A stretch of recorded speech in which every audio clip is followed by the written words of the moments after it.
I'm an out-and-out Robin Williams fan. He is, without a doubt, one of the most original creative minds we have working today. He can act straight, he can be crazy. Would you welcome Robin Williams?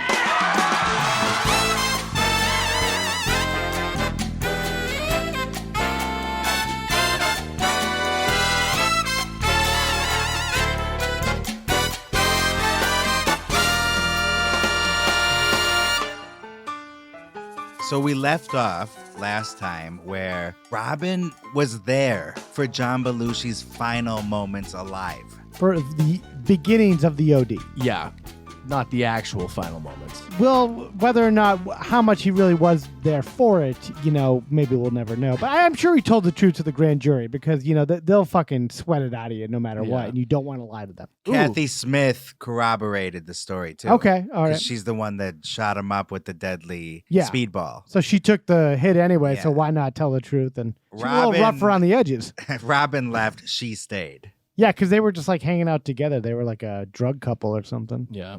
I also mentioned last time that the writing was on the wall for Mork and Mindy in its final season. They were done. The viewership had declined. Not even Jonathan Winters could save the show.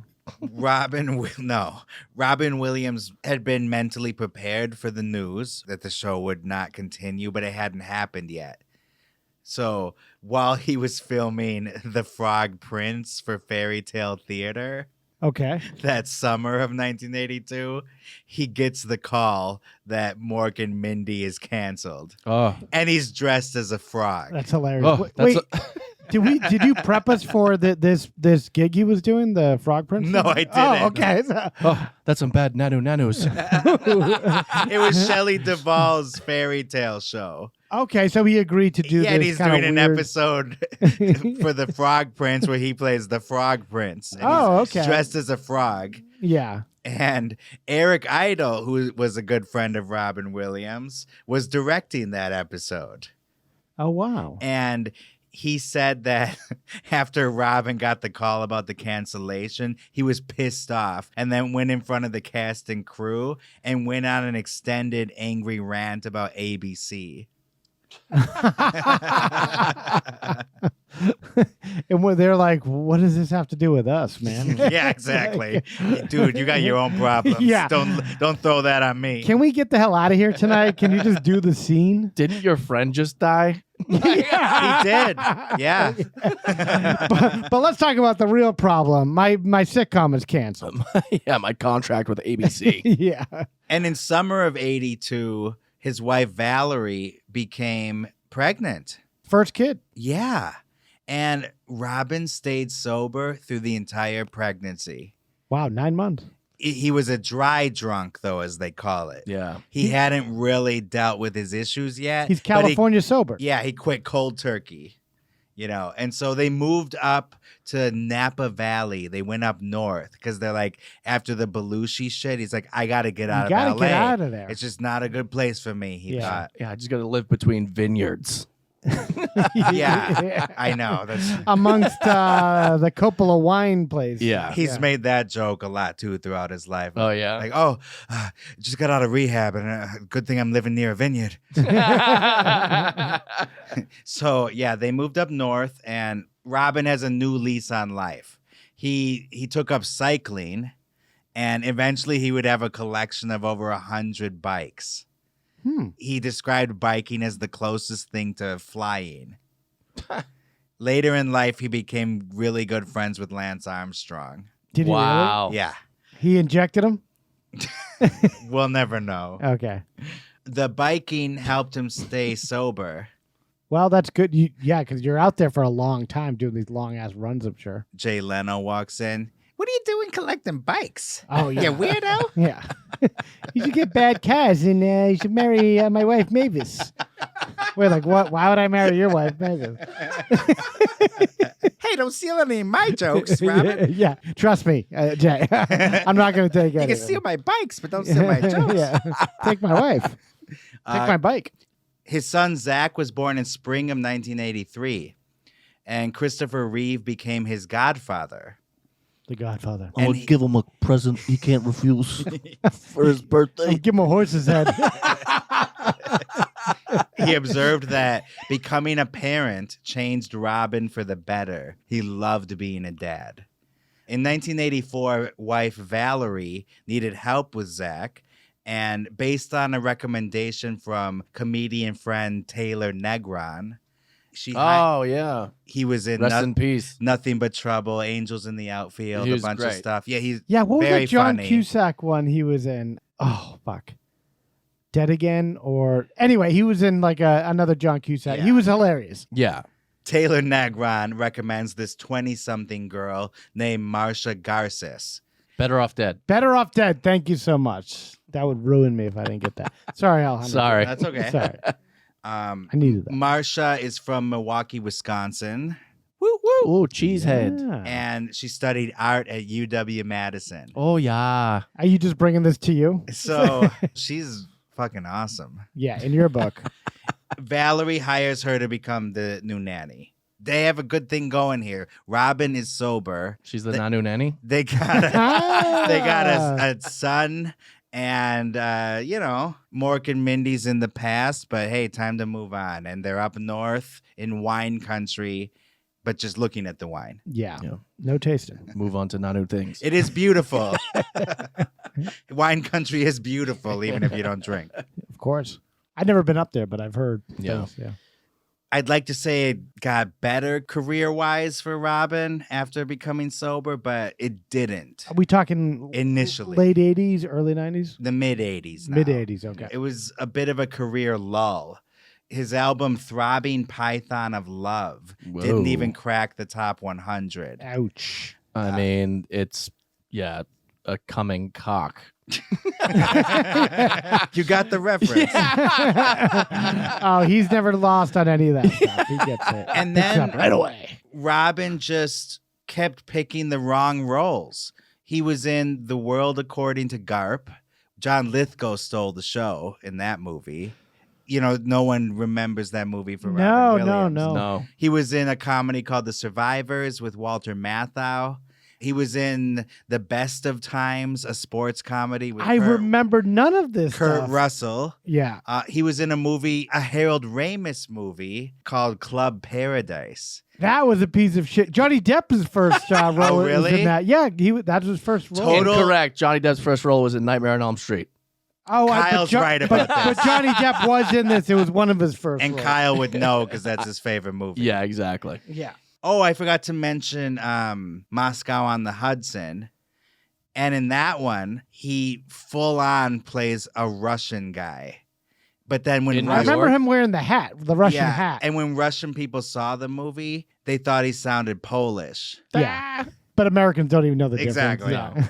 Yeah, Boston accents in movies are terrible. Oh, yeah. And as this is going on, he's noticing Eddie Murphy coming to prominence. He's like, what the hell am I doing wrong that he's doing This so 19-year-old right? fucking punk. Yeah, because everything is working for him. 48 Hours, Trading Places, SNL. Yeah. Robin actually hosted SNL when Eddie was on it. Really? Wow. Yeah, but then the next week at the Grammys, Eddie beat him and won for Best Comedy Album. Ooh. And Robin's lost. Ouch. So it's on. Yeah. It's funny because a comparison, I recently heard that George Carlin, some people say his later stuff, they didn't like it. And it was just too angry and mad and just like gravelly and like, it's bad for you. But I found out that his career was reignited when he saw Sam Kinison. And the later stuff he did in his career was as a reaction to what he saw Sam Kinison doing and like trying to be competitive with that style of humor and stuff. I And, love like, the later stuff. I love it. And speaking of Lance Armstrong, in his last special, he goes out on the stage and he's like, fuck Lance Armstrong. Fuck Tiger Woods. That's what I was- Aren't you sick of people telling you who your heroes are? yeah. I literally, when I saw that, I was like, wow, he's just like a kind of washed up, angry guy. Yeah. But he was right. Of He course. picked the two guys that like fucked up the most. yeah. That turned into fucking disaster. Yeah, exactly. Yeah. Brilliant. Yeah. Brilliant. Anyway, that's what I was wrong. I was Yeah. one of those people though that was like, he's too angry. This is Yeah. too much. But Robin is still a strong stand-up, though, so he gets involved with Comic Relief. I remember this Uh, with Whoopi and Billy Crystal. Yeah, Billy Crystal had sort of a parallel career path. with him, and he felt a kinship with Robin. And separately, Robin first met Whoopi Goldberg at a 1984 political fundraiser, and they became fast friends. Oh, was Ted Danson in blackface there? Not yet. Okay. Not yet. And then they didn't choose this, but executives at HBO chose them to be the hosts for the first Comic Relief and put them together. Really? That was always my biggest question about Comic Relief. I didn't know if they started it or if it No. was an HBO thing that they were like, you guys will be the faces of it. Yeah, it was like that, but Yeah. it was also Bob Zamuda played a role Oh, in really? Well, organizing it also seemed like a reaction like We Are the World and like all that stuff they were doing for Yeah. Africa around that You're time. right on point with that because Yeah. that's right there. Live Aid had just been put on, and then there was, all those songs that we talked about, like in the George Michael episode. Right. Do They Know It's Christmas? Oh, Yes. yeah. It makes sense that Bob Zamuda would want to start a major thing helping the homeless because Andy Kaufman died and he was very close in his head probably to be like, I'm going to lose everything. I'm going to be homeless. Yeah, what else so let's do I help have? me. Yeah, my meal ticket has died. Hey, I'm Tony Clifton. Oh! that's what he said. Yeah, that's what his accountant said when Andy Kaufman died. The benefit concert came at a time when Robin was, in general, becoming more politically conscious. And then he also started becoming more philanthropic. Sure. So Comic Relief aired on March 29th, 1986, and it raised a couple $1 million. Whoa. They would go on to host 9 TV specials over the years, the last one in 2006 to benefit Hurricane Katrina. Wow. And over the years, it's raised over $50 million. And I have a clip from the Comic Relief 1994 to show the magic of Whoopi and Billy and Robin. Yeah. And just to warn you, in my opinion, I didn't think the three of them were that strong together. I was going to say the way you smirked when you said magic. Yeah. I feel like it's going to be the opposite of that. So here we are back with another spectacle of well-known people making you laugh while we're groveling, begging, and pleading. No, it's not the Illustrated Kama Sutra featuring Janet Reno. Hello. Oh, I said Kama Sutra. timely. Sorry, it's Kama Sutra. It's Kama Sutra. Kama Sutra. Please. I'm from the Bronx. It's Kama Sutra. It's a lot of fun, especially like the positions where you can see your own ass. This is It's painful. Comic Relief Okay, 6, why the did you show where choose the best this? comics in the country gather under I one mean- roof to raise money for people who do not have a roof right now. Whoopi just needs to get out of the so way. eloquent. Yeah. God. I told you I'm from the Bronx. Yeah, I could tell. Thanks, Mom. They have no rapport at all. Imagine 5 hours of that. Gee. Oh my God! mean, that's yeah, what it I never was. watched any of those specials. I knew they were doing it though, and it existed, but I'm like, who the fuck is watching that? Yeah. Same. I was watching Taxi Cab Confessions. Yeah. Crack it off. People fucking But they raised a lot of money. And paying fares. Yeah. What are you doing in the back there? Why is this cash so sticky? Yeah. in summer of 1986, Robin embarked on a 23-city stand-up tour. And Marcia, the nanny from Milwaukee, was promoted to his assistant.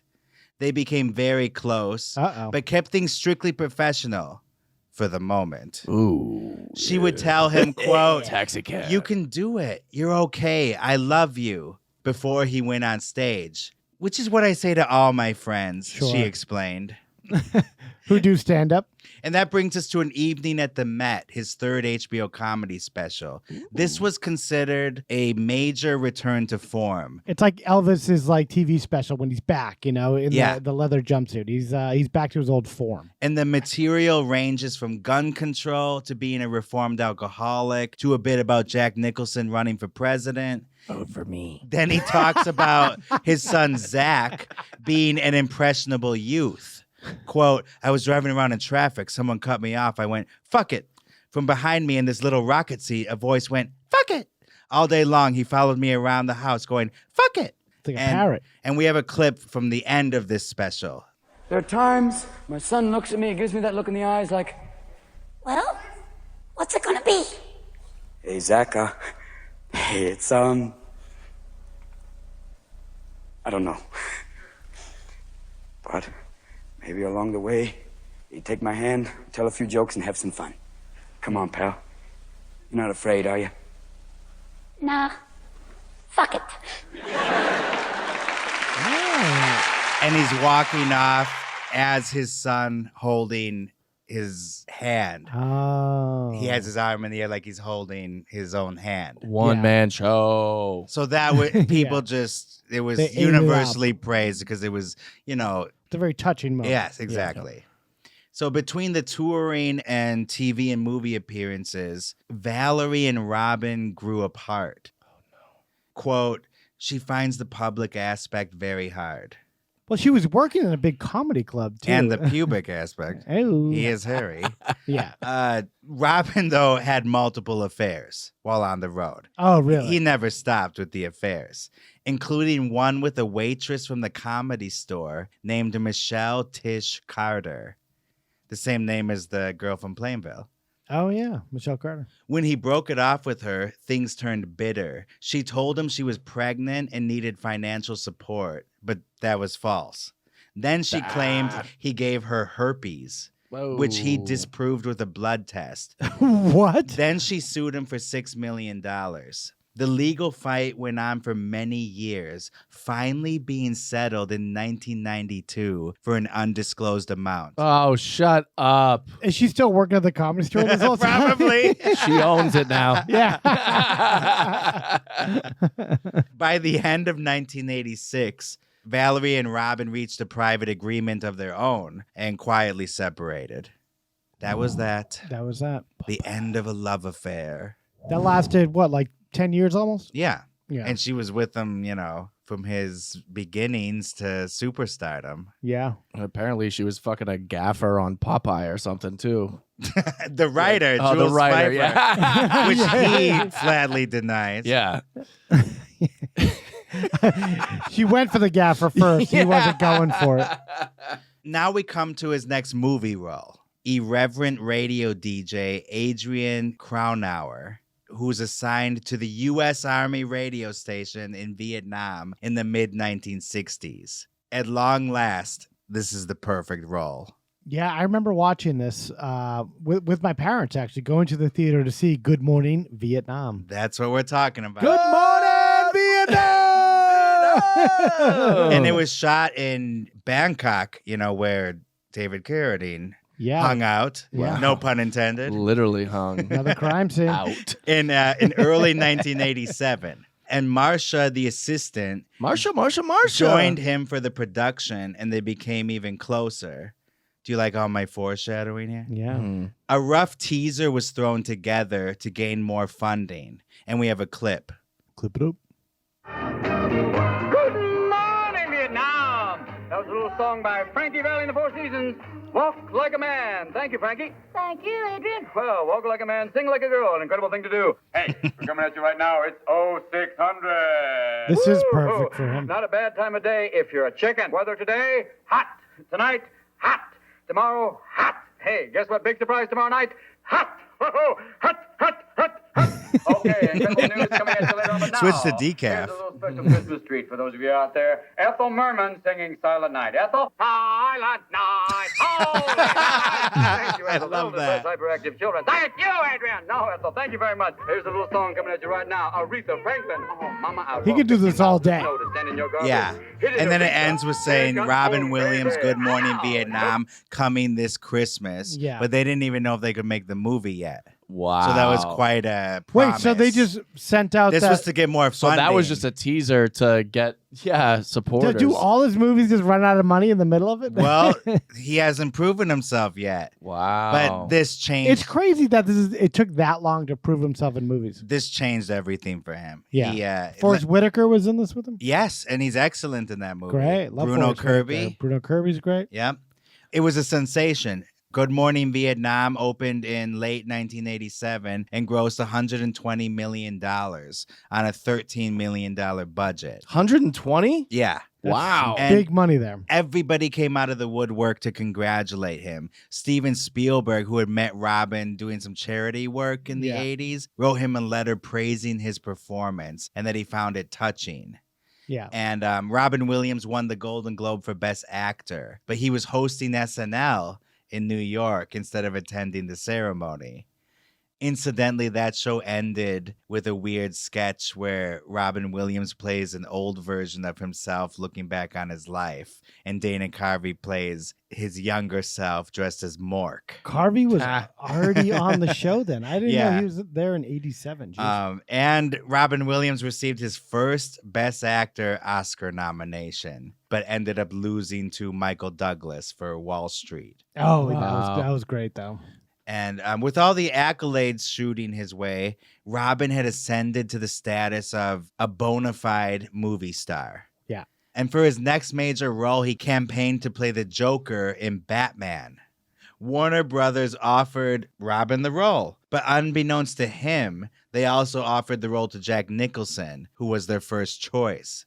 So it turns out they were using Robin as leverage to make Nicholson more interested. And bring down the offer, the money a little bit, I'm sure. So then Nicholson accepted the offer, and Robin was understandably furious. Oh my God. That's fucked how they do shit like that, man. Yeah. But a different movie would soon fall into his lap to help ease the pain. Let's think about that for a second, though, because that movie and that deal that Jack Nicholson made him one of the richest movie stars ever, because he took less money up front and he said, give me a deal with the back end. Yeah, the toys and all the licensing that comes with it. Okay. And they won't do that anymore because Jack Nicholson made so much money off it. North of $75 million. Oh, I'm sure it's even more than that, to be honest. But that's what they reported, so you know it's more. Yeah. Well, he's smart. That's how like Bob Dylan would do it. Like if you're good and you're like the best at your game, don't do it for cheap. No. And so that brings us to Dead Poets Society. Whoa. Disney produced the movie through their more adult-oriented studio, Touchstone Pictures. I didn't know Touchstone was Disney. Yeah. And the movie centers on a group of boys at a boarding school in the 1960s. Their unconventional English teacher, John Keating, inspires them to think outside the box. Yeah. And this was a role that was turned down by Dustin Hoffman so that he could do Rain Man. Okay. Well, he got an Oscar for that. I mean, that's perfect. That's a perfect fork in the road. They both killed their roles. Yes, Yeah. exactly. He didn't go full retard. Oy Nobody, Hey, I'm quoting a movie. nobody did. Yeah. Oh, yeah. And we have a clip. He knew how many toothpicks were in that box. That's not full retard. We have a Clippy.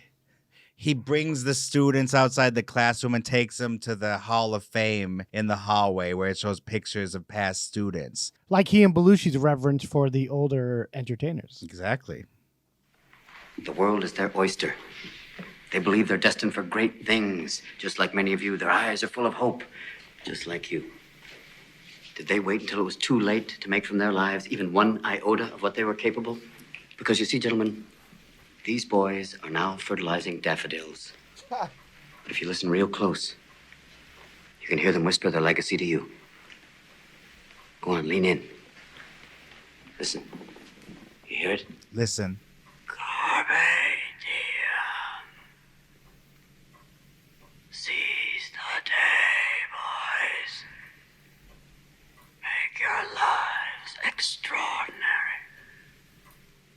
The movie opened in limited release in June 1989. Screenwriter Tom Schulman, who based it on his own experiences, At Harvard. says that he and Came up rough. He and Christopher Reeve and Robin were having dinner that weekend in Midtown Manhattan that Friday when it opened. Then they went to a nearby theater to see how the movie was doing. Robin was afraid to go in, but Tom Schulman and Christopher Reeve went in. They went in during the ending. They stand on the desk. Yeah, Robin Williams is fired. Yeah. Because he's so outside the box. Oh, yeah. And they stand on the desk as a tribute to him. And he read them the poem, Oh, Captain, My Captain. So they stand on the desk and say, Oh, Captain, My Captain. Yeah. And Robin Williams is moved. But the audience erupts in applause and gives it a standing ovation. In the Did they theater. stand on their chairs? It certainly inspired them to stand up. I don't know if it was on their popcorn, my chairs. popcorn. And the Oh, jujubes, screenwriter my jujubes. Schulman recalls that, quote, Christopher Reeve turned to me and was crying. He said, I'm so happy for Robin. It was so sweet. He turned to me. He was crying. He said, "My back hurts." Oh my God. He's like, I have to get on a horse tomorrow morning at 7 a.m., so I got to go home right now. So I got to hit the old dusty trail. So, you know how I said this open and limited release? Well, it just grew from there. Yeah. And it made a ton of money, over $100 million. It made Ethan Hawke a star. Yeah, and nobody believed in it. Disney wanted them to change the title. They're like, you can't call it Dead Poets Society. That's too depressing. You can't say dead. Watch us, Death and Entertainment. And then guess who Robin got a letter from? Steven Spielberg. Fred Rogers. Whoa! Mr. Rogers. Really? Who wrote, "This afternoon, all by myself, I went to see Dead Poets Society. It's a fine film, and your performance in it is superb. I admire you greatly, and I thank you for enriching the lives of so many through your art." Won't you be my neighbor?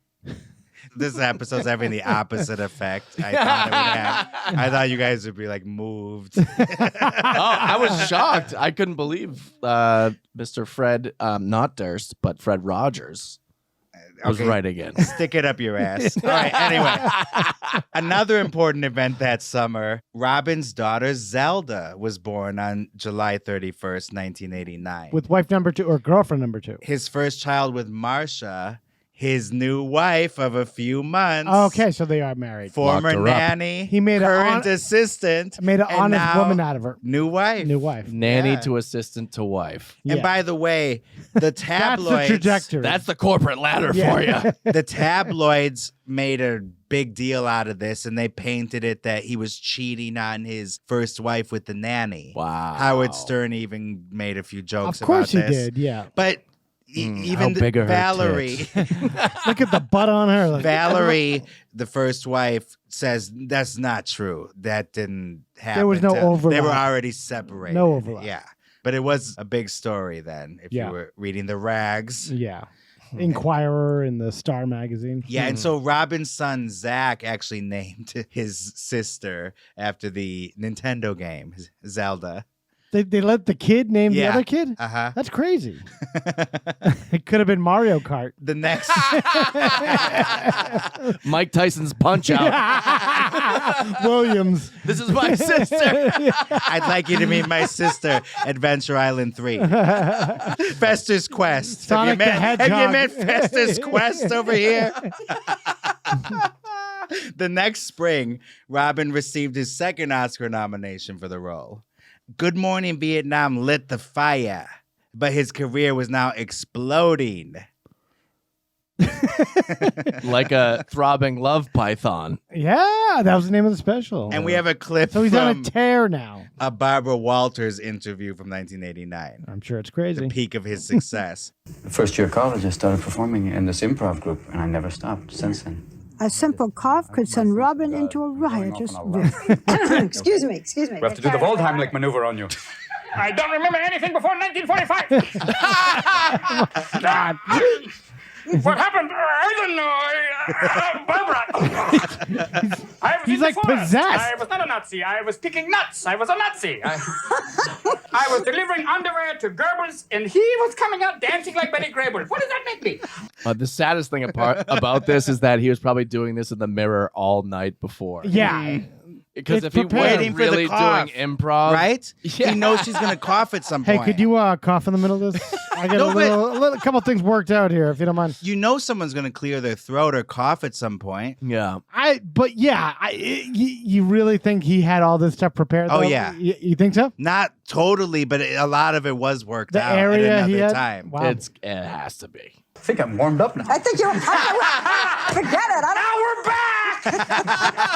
And he's not on coke at this point. Talk straight. He's not. For how long? Hours at a time. Yeah. Yeah, I mean, I can for a long time.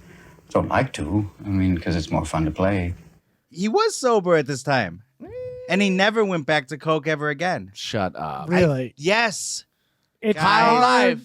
Come on. It's hard to believe that. All right, that brings us to Awakenings. He portrayed Dr. Oliver Sacks. Yeah, so Awakenings, it was a success. But He's back with De Niro. He was overshadowed by his pal Robert De Niro in that. His old friend from the Chateau Marmont. And then he followed that up with The Fisher King in 1991. Terry Gilliam. Terry Gilliam. Yeah. Who he made a cameo in Baron Munchausen. Oh, did he? And Gilliam, over dinner one night, he saw a kind of like... a vision? Sociopathy in Robin's humor. Yeah. And he's like, you would be perfect for this movie I'm doing. It's about a shock jock who mistakenly goads a madman into committing mass murder. Whoa. And then befriends a frenzied homeless man who had lost his wife in that tragedy. So Jeff Bridges is the main character. Yeah, the as shock jock. Shock jock, yeah. And Robin Williams is the homeless man. Yeah. And it was shot in May 1990 on location in New York City, and it was a very cathartic experience for both Bridges and It's a Williams. weird movie. This movie sounds amazing. I've never heard of it. It's really good. It sounds so good. I gotta watch it again. I a love lot of this Terry movie. Gilliam stuff is like hard to access, but once you do kind of understand his rhythm of movies and how out there he is, they're great. It's a beautiful movie. While filming, there was this dude named Radio Man, a bearded vagrant who roamed the streets of New York with a boombox. And he happened to look a lot like Robin when he was in character. So this guy would wander around on the set and nobody noticed. Yeah. He was just like a homeless He's like the guy. naked cowboy. Yes, yes. Just someone everybody knows. Remember the naked Exactly. cowboy went alt-right or something? Yeah, he did. Oh, God. Anyway, anywho. Don't want to go down a rabbit hole on the naked cowboy. Robin was rewarded with his third Oscar nomination for Fisher King. His co-star Mercedes Ruehl won. For Best Doyle Supporting rules. Actress. And director Terry Gilliam was shocked when Robin lost to Jeremy Irons because he's... Is that Reversal of Fortune? Yeah, he thought he was going to win that one. I know you said, what SNL did you say was the worst ever? Oh, with Milton Milton Berle. Berle. I've heard the Jeremy Irons monologue was like one of the worst ever. Is that from Bob Odenkirk? Yes. Yeah, Bob Odenkirk. Because he was the head writer at that time. And he said Jeremy Irons would be like, these ideas are horrible. Flipped out. And then Bob Odenkirk... screamed at them about how bad it was. And then he went up and did it like his own thing and it sucked too. Yeah. I'm sure he's a tough guy to write for because he's such a stoic kind of like stone guy. But he was screaming, I just want an Oscar.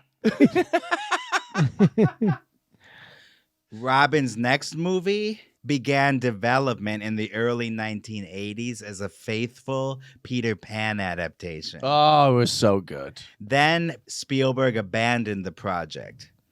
Meanwhile, screenwriter Jim Hart was talking to his kid one day. I guess like that's a thing you do in Hollywood. I like, want space people. Yeah, What do you think we should do like next? Gary Marshall Yeah. did. And the kid goes, "What if Peter Pan grew up?" What about it? And a new story sprouted from there. Spielberg returned to the project with the new title of Hook, and Robin signed on to star. The production ballooned from 76 days with a $48 million budget to 116 days with an $80 million budget.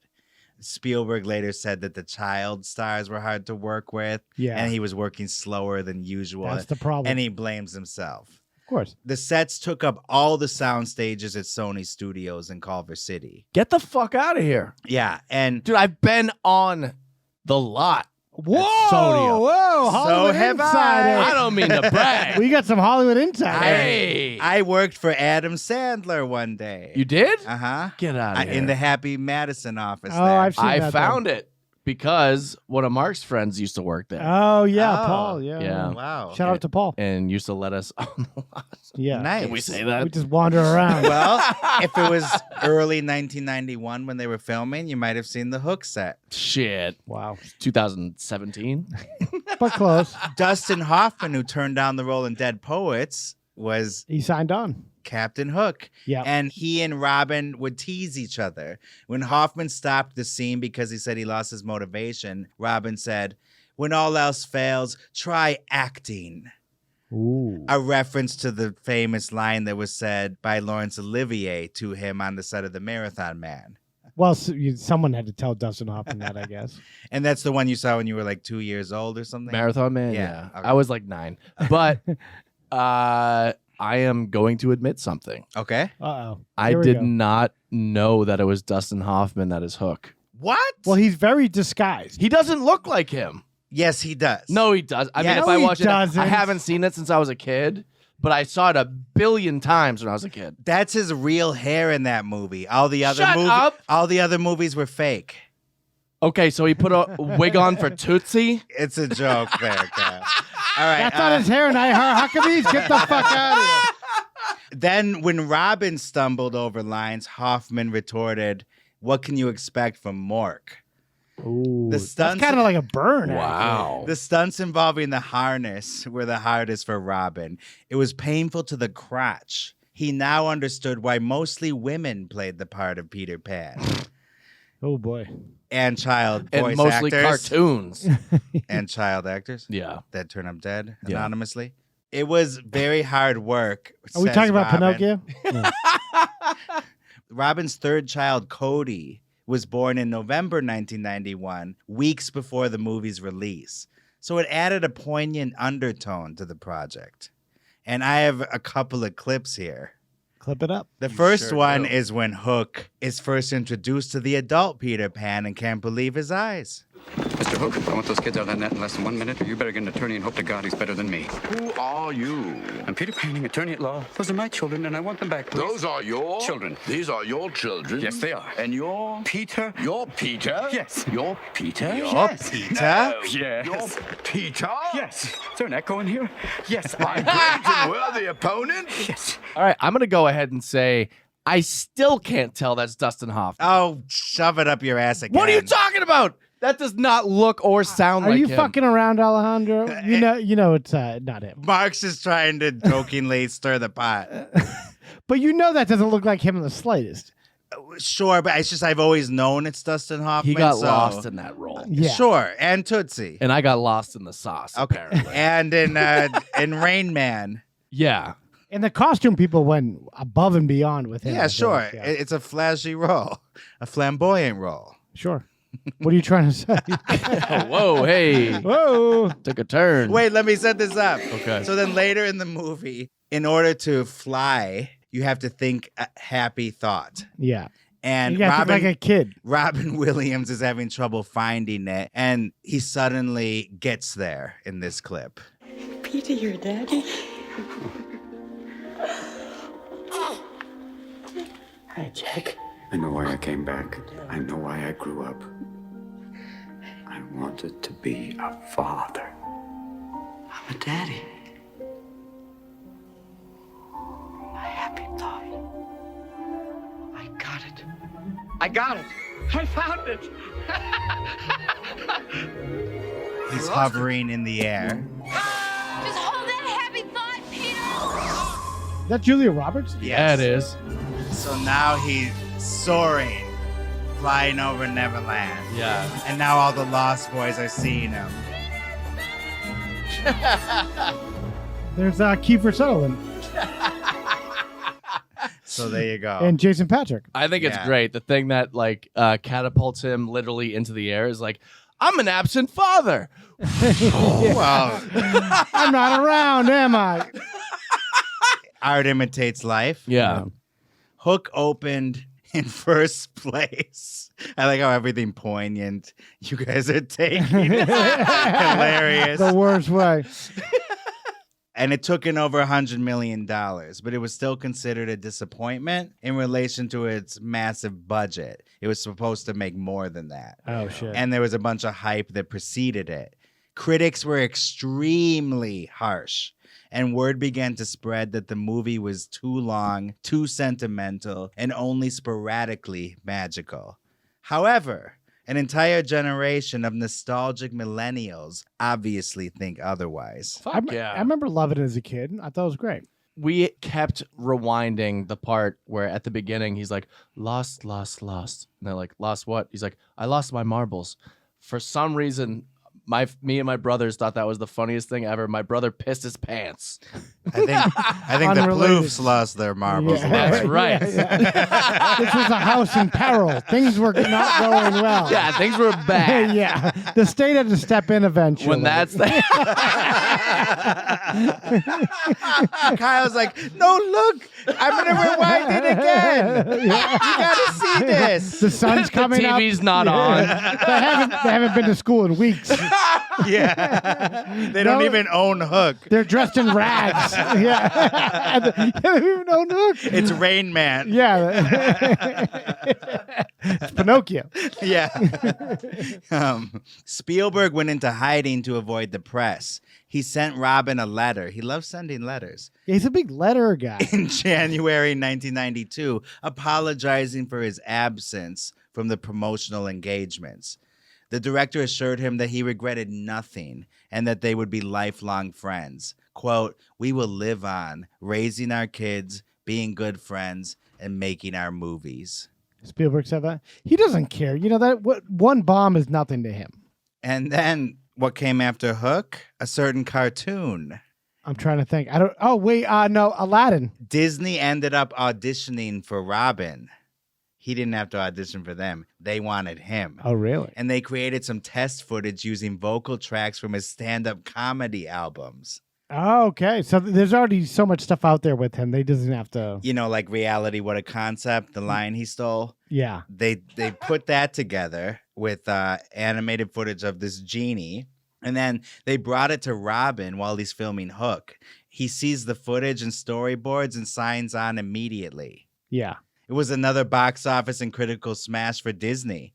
It was clear that the medium of animation was perhaps the only thing that could truly keep up with Robin's quick imagination and enhance his improvised one-liners. That was a killer movie. Like, I remember doing the music of that entire movie in my music class in like 9th grade or something.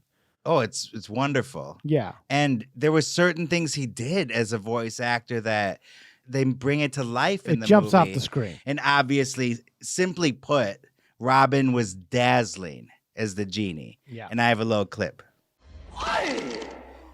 10,000 years will give you such a crick in the neck. Hang on a second. Wow! Wow! Does it feel good to be out of there? I'm telling you, nice to be back, ladies and gentlemen. Hi, where are you from? What's your name? Aladdin. Aladdin. Hello, Aladdin. Nice to have you He on asked the other show. questions, Can we call too. you Al, or maybe just Din? Or how about Laddie? Sounds like, here, boy. Come on, Laddie. You're a lot smaller than my last master. Either that or I'm getting bigger. Look at me from the side. Do I look different to you?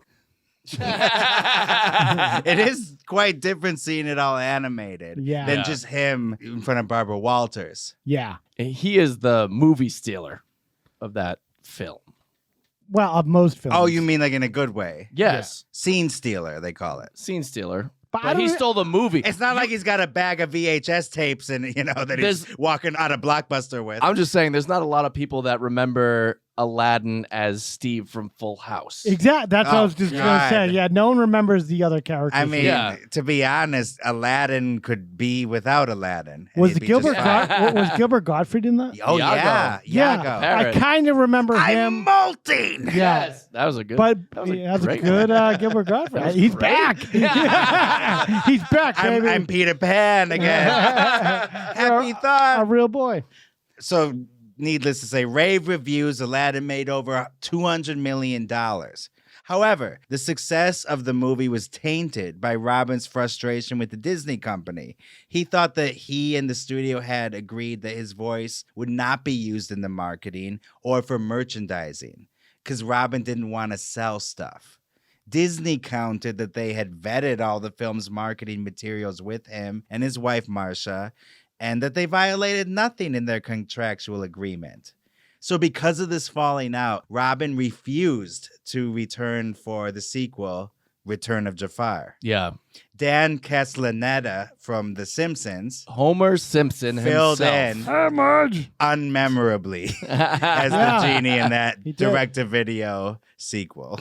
Wow. Good on Robin Williams to stick to his guns like that. And obviously he just didn't remember them explain. I'm sure Disney was very thorough and did explain. It sounds a little ridiculous to me to imagine that Disney wouldn't use the genie to sell stuff and promote the multi-billion-dollar movie. company. Of course they do. Yeah. I remember going to Disneyland for the first time in 2016 and doing mushrooms and watching the fireworks at the very end and tearing up and all these songs that I loved when I was a kid. And there was a very, very prominent part where like the genie was doing this big song. You ain't never had a friend like me, blah, blah, blah. And I was like, this is amazing. This man has passed away, but he lives on in this huge fucking conglomerate of a company and has all these movies and stuff. He must love the fact that he was the genie. And then I looked it up and I was like, oh yeah, probably not. Because he hates the fact how little he got paid. He signed up for that. He got like $30,000. I know, playing but the genie. Yeah, but Really? Hook, yes. Hook, he got like 15 million, so he's fine. Well, yeah. And Jeffrey Katzenberg later stepped down from Disney, and new president Joe Roth came in and issued Robin a public apology. And Robin accepted it and then went on to star in Aladdin and the King of Thieves.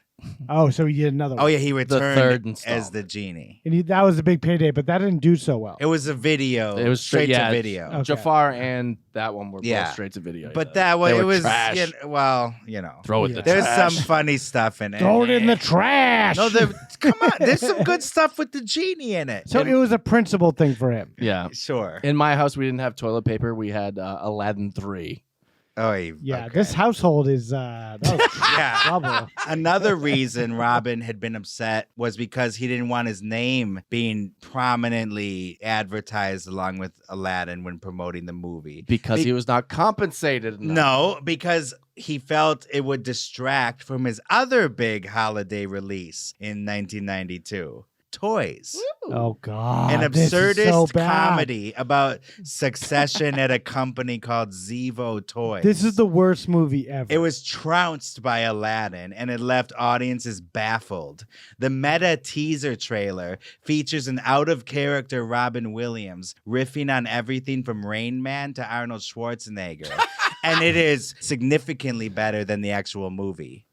Oh, the riff is Yeah, because Wow. the trailer has nothing to do with the movie. Anything's better than the Audiences movie. The saw movie's it, they're so like, bad. oh, this is funny. And they went to see the movie, and the movie's glum, it's depressing. It's like it wants to Does be he a have Tim like a- Burton movie at some level. Barry Levinson, the director of Rain Man, actually. Oh, did it? directed Like a it. weird love story too. Like there's Yeah. a Yeah, love interest. with Joan Robin, Cusack. No, that's his sister. Oh no, Robin Wright Penn. Robin Wright Penn. Yeah, Yeah, that's I right. remember it being like this weird love story when I was watching it as a kid. I only saw it once, and we got it from Blockbuster. LL Cool J is in it too. What? Yeah. Yeah, he plays like the military guy. But there's a lot of strange set pieces and costume design, and nothing adds up It's meant to be like anything. a real life like cartoon, like Alice in Wonderland kind Yeah. of thing. I Willy It's Wonka-ish. just but everything's worse. Name something worse.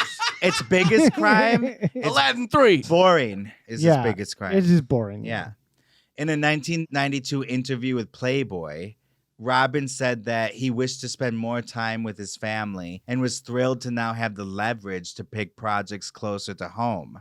So, for his next project, he filmed it in his home turf in the Bay Area, Oh yeah. Northern California. Mrs. Doubtfire, Yeah. Dude looks like a lady. which is about underemployed voice actor Daniel Hillard dresses as a nanny named Euphigenia Doubtfire in order to spend more time with his kids after a divorce. This next clip, this is the quintessential Robin Williams scene in his comedy movies. Not even that. Do you have any special skills? Oh, yes. I do. I do voices.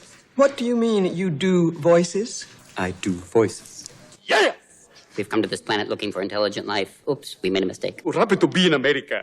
Don't ask for a green card. Oh boy. I want you in the worst way. Look at me right now, Moneypenny. I want to undo that bow and get to know you. I'm sitting on a gold mine! Don't make me smack you, sweetheart. I'll do it. I do a great impression of a hot dog. Mr. Hillard, do you consider yourself humorous? I used to. So Mrs. Doubtfire was a family affair. Marcia, his wife, helped find the book that the movie was based on, a teen adult novel named Madame Doubtfire. Oh. Wait, it's based on a book? Yeah.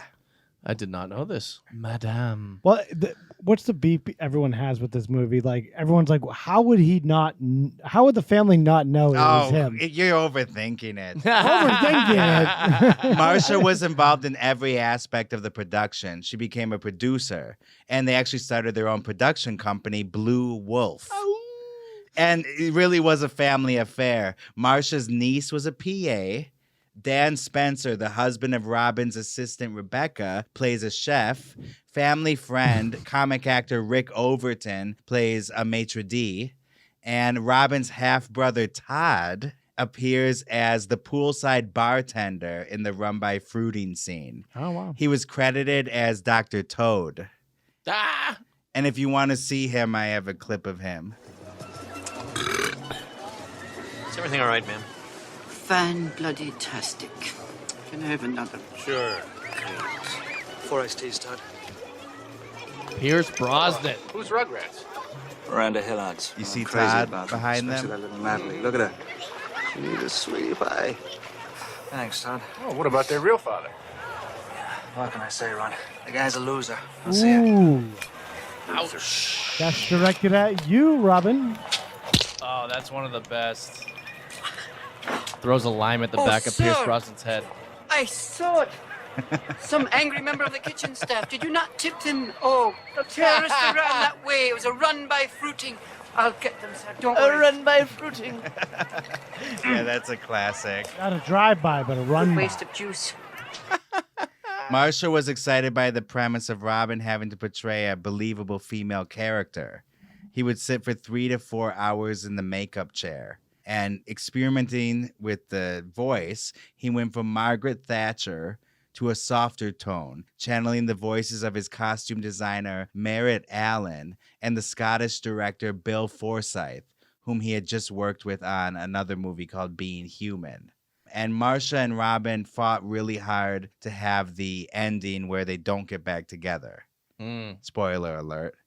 And it paid off because Mrs. Doubtfire spent 10 weeks in first or second place at the box office, taking in $200 million by February 1994. It was released in late November 1993. Robin and Marsha had hit the jackpot.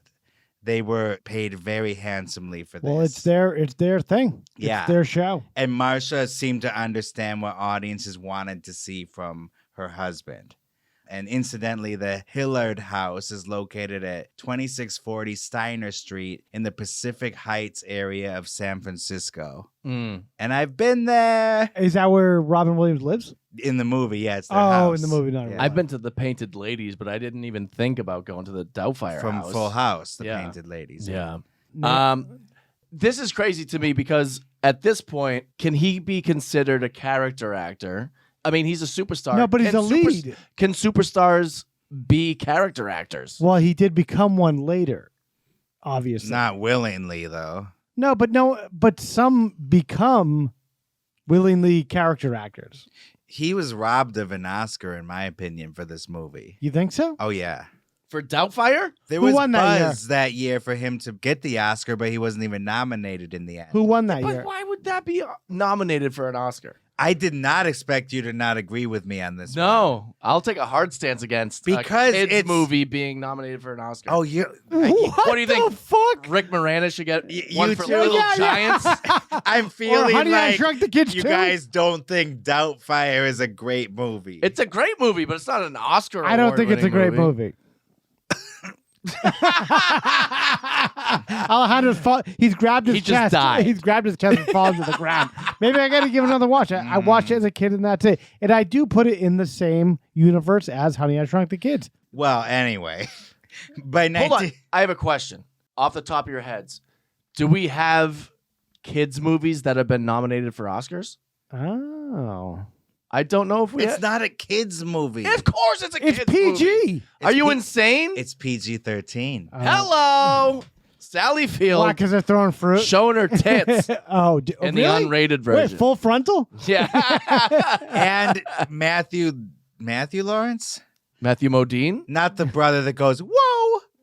Whoa. The other one. Yeah, not Joey Lawrence. Yeah. Remember, he walks in on Robin Williams taking a piss. That's not kids stuff. Yeah, it's a kids movie. It's a kids movie. All right. I got a great example. Beauty and the Beast was nominated for Best Picture in 1992. But it didn't win. Okay. Yeah, it didn't go full retard driving Miss Daisy. Oh, God. By 1994, Robin's he's killing it. And by this point, he's the personification of a great talk show guest because he's constantly on talk shows promoting tons of movies. And people will tune in for like Letterman if he's going to be on. Yeah. I mean, he appeared on the second last episode of Johnny Carson's Tonight Show. Oh, wow. And the last episode, by the way, had no guests. So really, it's kind of like the last episode. It was him and Bette Midler singing One for the Road. Really? He didn't sing it with her, but she was the one. And Johnny teared up. It was that episode. Yeah, Johnny was. And then tearing Johnny Carson, in introducing Robin, said, "You know, in this business, there are comedians, there are comics, and once in a while, rarely, somebody rises above and supersedes that and becomes a comic persona unto themselves." And not Ronnie Daniel, like his old friends that he used to bring on. I Or know. Don Rickles or anything. Talk show hosts could count on him for his rapid fire quips and, hilarious impressions. And I have a clip of him on Letterman. Yes. Letterman had just gotten his CBS show. Wow. And he's noticing Letterman's set. I'm climbing a stairway. There's a spiral staircase. Famous Ed Sullivan Come Theater. on down, it's Letterman. Look at this thing. This is incredible. In case of an emergency, run up here. I feel like, there's people here. Surprise. Look at it. A radio, Dave. Come on. And now the Japanese have bombed Pearl Harbor. Now he's about to find a hacksaw. From the Bobbitt household. Good 90s joke. Yeah, good. Great 90s reference. Good night, sweetheart. You sleep well. I love you. He's motioning, cutting off Bobbitt's penis with the John hacksaw. Bobbitt's dick. Oh, that would be a great Broadway show. Bobbitt's dick. Bobbitt's dick? Yeah, like a... We need a contender to the Harvey Keitel's Harvey Keitel's dick, yeah. Oh, he's got a beat. His dick got cut off, thrown to the bushes, reattached, and then he did porn. And then he does they do the chorus line with the dick, like with the hat and the old ragtime thing. Yeah, the balls are kicking instead of the legs. Where John Bobbitt's a dick, a dick, a dick, a dick, dick, dick. Where Johnny Bobbitt's dick. Oh my God. And the John Bobbitt's dick's dancers. We got Robin Williams over here. Can, man. Dick, Rick. Moranis. Honey, I shrunk the... Dick. Honey, I shrunk my penis. Can't see it. Magnifying glass. Don't know where it is. Too small. Too much pubic hair. That movie could also be called Hook. Hook, yeah. Give me the hook. By the mid-90s, despite the success of Mrs. Doubtfire and Aladdin, Robin was worried about his career.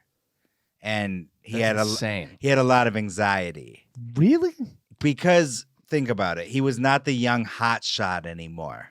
Yeah. He's got a family, 3 kids. He was worried about Eddie Murphy 10 years ago. So this is the frame of mind. But you know how worry warts work. Yes. They'll find somebody new to worry about. Oh, of course. So makeup artist Sherry Mins recalls that Robin was especially freaked out about the coming of Jim Carrey. Oh, yeah. They were often compared, and many people thought Carrey swooped in and stole the role of the Riddler in Batman Forever from Robin. You can have it. If I was him, I'd be like, dodge a fucking bullet. Again, that's hindsight. Yeah. You don't know the Joel Schumacher as a fucking maniac, and he's gonna bring the Batman franchise into the ground to a screeching halt. Yeah. But according to some sources, Robin had been offered the role of the Riddler, but turned it down because he still harbored ill will towards Warner Brothers. But later on, Robin essentially confirmed that he was robbed of the role in an interview with Empire magazine. Oh, okay. Yeah, they're always murky about this, like who they offer it to, who it really goes That to. was a persistent rumor, though, that Robin Williams was supposed to play the Riddler. Both. Yeah. Both. He's going to be the Joker, too. That's another time, crazy that he's like at that age where he could have been both. Yeah. And he would have been excellent. Absolutely. Yeah. 100%. He might have been I mean, Jim Carrey's also fucking distracting in his own right, but he was a great Riddler. He was. Batman Forever is It's pretty good. A great movie. Yeah. I saw Batman Forever in the theater at the perfect age. Me too. It was very exciting. Is that with Nicole Kidman? Yes. She was hot in that. Val she Kilmer. was like really It attractive. was, yes. I was Tommy Lee Jones's version of Two-Face for, I think, 8th Halloween. What does 8th Halloween mean? My 8th Halloween. You mean like when you were 8 years old? That was such a weird way of saying that. Like normal My 8th humans Halloween. say they were 8 years old. It would have been weirder if I said Halloween 8. Upon my 8th Halloween. I believe that was Resurrection, where they killed off Jamie Lee Curtis. Yes. So Robin Williams is worried that Jim Carrey is gonna not only steal the Riddler, but steal his future roles. Yes. Despite that, though, even he does Jumanji. That grossed $262 million. This was the first one with Kirsten Dunst. Yeah. Well, yeah. I mean, it's kind of its own thing from the Rock ones. Okay. This is the one. The budget was $65 million, by the way. So that's a very nice profit. But still, in Robin's mind, it's not Dumb and Dumber. You know, it's not The Mask. Dude, 1994 was just an insane year for Jim Carrey. All Jim Carrey. Like, yeah. You couldn't put that year up against anyone. No. But he just made great fucking choices. He was a maniac. In the 1920s, Al Jolson did had Mammy 2 and Mammy 3. Some obscure fucking references. He did The Jazz Singer, and then followed it up with My Weekend at Mammy's. In 1911, Joe Schmammy did the Dancing Broomster, and actually, he's just making stuff up now. And who's gonna challenge me? Nobody's gonna challenge me on that. I don't know much before 1960 as far as movies go, so I'll give it to you. I mean, 94, dude. You got Ace Ventura, The Mask, and Dumb and Dumber. Dumb and Dumber. Forget about it. Incredible. So Jumanji was a huge hit, and Robin should take that as a win. Memorial Day 1995. Christopher Reeve was riding his horse named Eastern Express at a training event. They approached the fence to jump it, but then the horse stopped. And without warning, Reeve was thrown off and landed on his head, breaking his first and second vertebrae in his neck. Oh, my God. He was left paralyzed in all 4 limbs and unable to breathe without the help of a respirator. Jesus.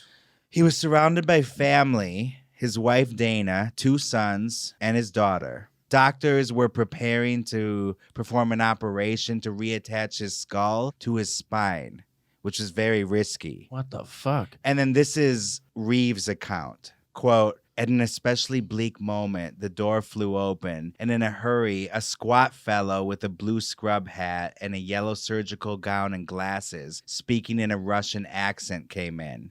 He announced that he was my proctologist and that he had to examine me immediately. But it was Robin Williams. He had materialized from who knows where, and for the first time since the accident, I laughed. My old friend had helped me know that somehow I was going to be okay. Man, that must have been such a dark time. He was just doing method work for Patch Adams. God!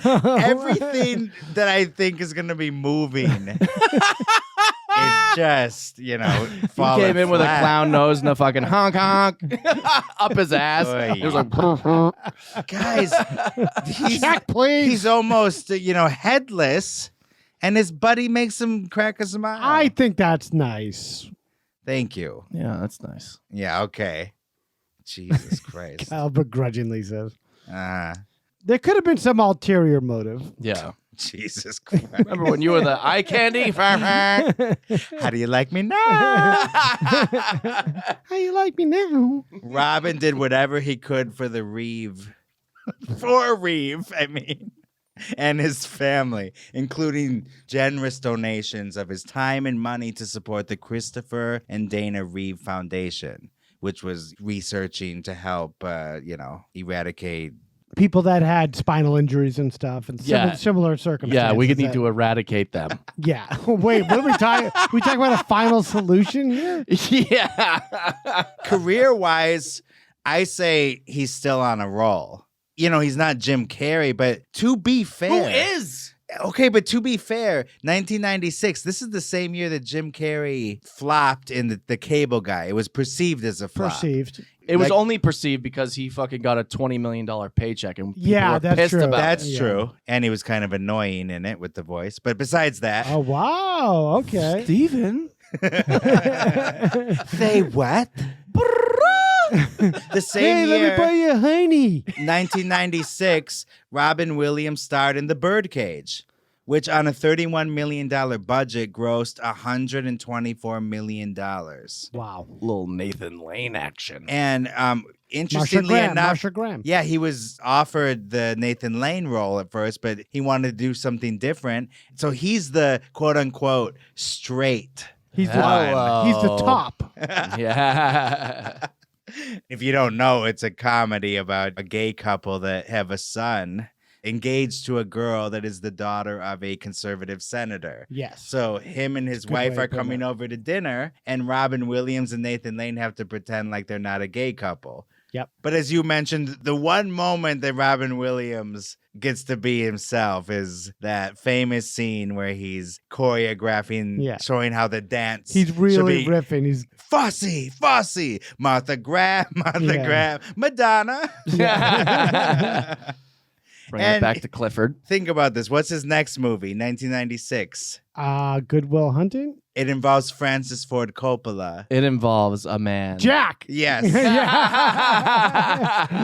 Oh, yeah, Jack. This is bad. Oof. This is the point where his career, you can see how the cracks. He's starting to choose some roles. You're like, why the hell did you do that?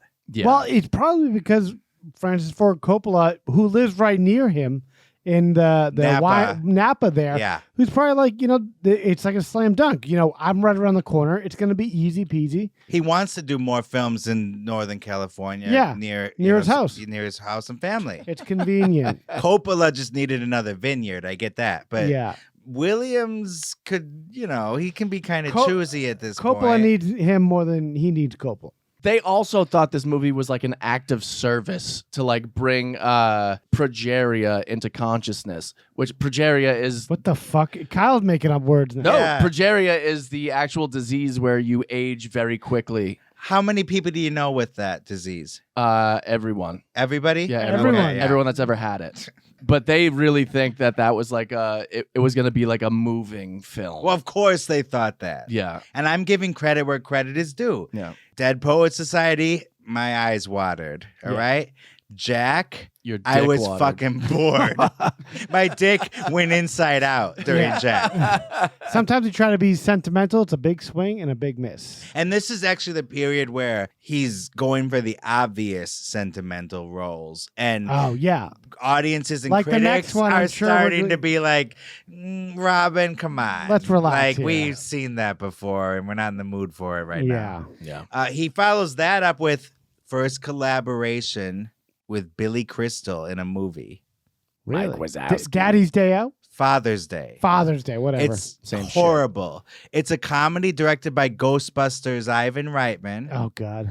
It's about two guys that their old ex-girlfriend, they both dated the same girl. Was she their comes kid. in and says, Yeah. this is your kid or your kid. I don't know, but it's one of your kids. What girl's fucking both of them? So Robin Williams and Billy Crystal both think they're the father. Isn't that hilarious? Hello. So they're playing up that great chemistry they had from Comic Relief. Yeah. Oh, yeah, you God. guys were horrible together. Let's throw you in. It's so true. There's Yeah. not one laugh in this movie. So this is spring 1997, and this is one of 4 movies that Robin Williams would star in 1997. Oh, wow. He also appeared in Woody Allen's Deconstructing Harry. Oh, really? And that actually was a very funny role. It's a short little vignette where he plays a guy that's out of focus. Who's it? Deconstructing Harry. Who's the star of that? A bunch of people. Okay, Everybody's it's an in that ensemble movie. cast. Oh, yeah. Yeah. So it was a funny little vignette. Okay, in this role, you're out of focus. I once worked with a girl that I cut out of my movie, and then she was murdered by her fan. I don't know why I'm telling you this, but I just wanted to offer that information.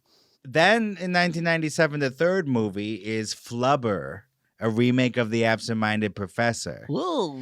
Critically, Ladies. they weren't real lit up. Is this by a Jerry Lewis movie? Glavin. Yeah. No, it wasn't. It wasn't? No. I thought Flubber was. It's No, probably a it's knockoff not. of the Nutty Professor, maybe. It was some other guy.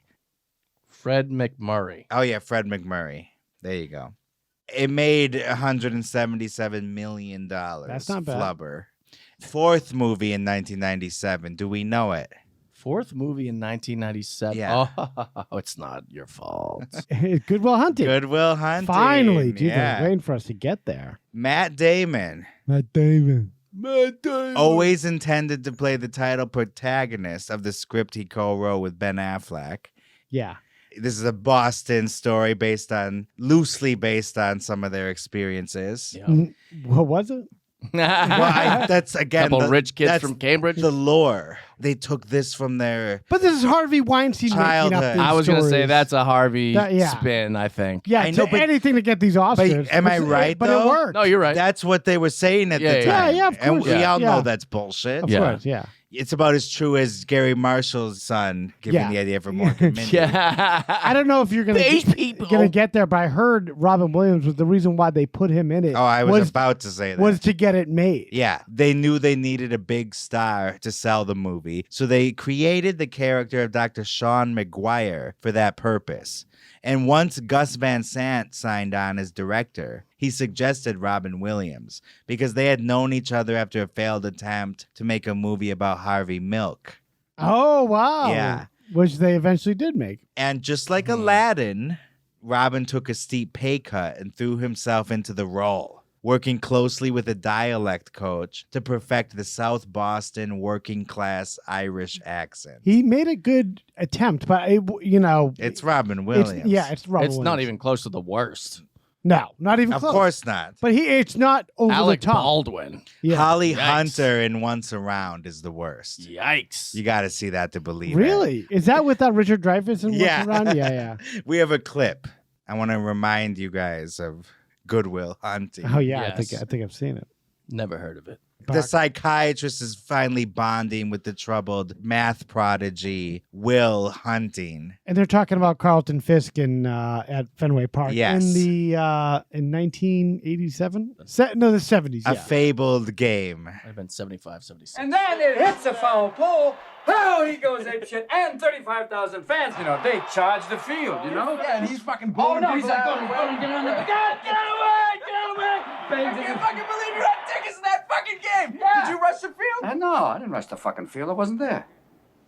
What? No, I was in a bar having a drink with my future wife. You missed Pudge Fist's home run? Oh, yeah. To have a fucking drink with some lady you never met? Yeah, but you should have seen her. She was a stunner. I don't care if Oh, fucking... no, she lit up the room. I don't care if Helena Troy walks Oh, into the room. Helena That's game Troy. 6. Oh, my God. And who are these fucking friends of yours? They let you get away with that? They had to. What did you say to them? I just slid my ticket across the table and I said, sorry, guys, I gotta see about a girl. I gotta go see about a girl? Yeah. That's what you said? I had. And they let you get away with that? Oh, yeah, they saw in my eyes that I meant it. You kidding me? No, I'm not kidding you, Will. That's why I'm not talking right now about some girl I saw at a bar 20 years ago and how I always regretted not going over and talking to her. And I sure as hell don't regret missing the damn game. Ooh. It took about 3 weeks to film his scenes, and then Robin was out. Next stop, the Academy Awards. Bum, bum, bum. Good Will Hunting turned out to be the indie hit of the season, that perfect mix of critical acclaim and box office glory. He had been nominated 3 times before, but this time he finally won. In his acceptance speech, he started out by saying, "This might be the one time I'm speechless." And according to Robin, the Oscar prestige lasted about a week. And then people started going, "Hey, Mork." He would never again experience such heights, personally or professionally. Wow. Unfortunately, after Good Will Hunting, he's just obsessed with chasing this idea of being in dark movies and having serious Art house roles. movies and shit. So he did What Dreams May Come. And this Oh is the my start of a God. string of movies that were either too dark or too maudlin. The plot of this movie is a pediatrician dies in a car wreck and goes to heaven. Hilarious. His painter wife is overcome with grief and then kills herself, Whoa. but she goes to hell. Shut up. So then he has to rescue her. That's what the movie's Don't about. you hate when that happens? That movie sounds awesome, to be honest. In heaven, it's actually made up of her paintings. So it's Oh. very visual, but it's a downer movie, $85 million budget. So they spent the amount of money God, on they it. would Basically, throw crazy amounts of money. it's at an shit. art house flick. Yeah. Wife goes to hell for killing herself. That's insane. Whoops. Then he does Patch Adams. Oh God. This was unanimously by the critics just savaged. Yeah. But audiences, for some reason, loved it. It's him basically tap dancing for kids with It cancer. made over $200 million. Oh, Philip okay. Seymour Hoffman, in one of the best fucking promos that he can cut on someone, goes in on Patch Adams, and it's fucking great. Wait, what do you mean? Saying that he's not serious. He's and- saying he's like, you're a prick. And Philip Seymour Hoffman's like, I am studying to become a doctor. Oh, really? And like flips out and he's like, you are a clown. You are making a joke of what I want to do for my life. He goes, when the chips are down and you're sick and you're dying, would you want a clown or would you want a prick? I'm a little shocked. Kyle did that eerily accurate. Yeah, this is like his And he his goes, monologue. He goes, I'd want the prick. It's like an acting class in here. You're right, though. That is a good scene, but So good. It's like a good scene in just this insane movie. Yeah, and someone randomly gets murdered by like a serial killer. The love interest. What? Yeah. Played by the chick from Con Air. It was so weird. She went to hell, I heard. Yeah. No, this movie, you got to see it to believe It's it. a fever dream. He wasn't really that much older in real life than the people he went to school with, but fucking Robin Williams is like 20 years older than everyone else in the movie. Yeah. And he just looks like this old creepy guy hanging around. And then he's like, let's heal them with laughter. So then he stands on bedpans and tap dances and wears a clown nose. And Roger Ebert in his review, His jaw fell off. no, he was like, if a man walked into my room tap dancing in bedpans, I'd call the cops. And Siskel's like, well, this is ironic because he died of later cancer, in yeah. surgery. But he's like, when I'm in the hospital, I don't want someone to come in with a clown nose. Yeah. A body bag. And then when they're going to kick him out of the school, and there's this whole like courtroom Because he's a scene. resident? Yeah, he's like a student. It's like 60 years old. Then suddenly, out of the blue, all the cancer kids run in wearing clown noses. And they're And- standing on the desk? It's a rip-off of the desk standing Oh scene. my It is. God. Yeah. This figure, why not do it again? It worked the first time. Yeah. Worked again. What was the Bernard Bertolini movie where he's in the Holocaust and he's trying to like Roberto Benigni. Roberto Benigni's trying to make all the kids in the Holocaust camps feel happy. Life is beautiful. Yeah, so it's kind of like inspired by that a little bit. That's weird you mention that because Why? Robin Williams' next movie is called Jacob the Liar. Ah, yes, this is what. And it was actually filmed in 1997. Oh wow. And while they're filming, fucking Life is Beautiful comes out. Yeah. And listen to the plot of Jacob the Liar. A World War II drama about a Jewish man in a Polish ghetto who tells fake news stories to his friends in order to mask the real terror of the Nazi regime. Yeah. It's the same plot as Life is Beautiful. Pretty much. And it's also the same plot of the Jerry Lewis movie that never came out about the clown in the Holocaust. The Day the Clown Cried. Yeah. Only Harry Shearer has seen it. Yeah, Howard Stern talks about it nonstop. And he says it's as bad as you ever imagined. Yeah. And worse. Just, I guess Life is Beautiful kind of I remember there's some Italian haircutter from my hometown. I remember him saying, you must have seen this movie, Mark. It's so beautiful. Talking about Life is Beautiful. Yeah. And I went to go see it. And I didn't, Good word for it. It's in the title. it's in the title. Not too bad. Yeah, it works. It's fine. He went a little bonkers at the Oscars, to be honest. You mean stepping on Jack Nicholson's head? Yeah. So yeah, this was just looked at as a ripoff. And listen to this. It grossed $5 million on a $45 million budget. Oh. Is that bad? So that's what I mean. Patch Adams, they fell for it one more time, but Yeah.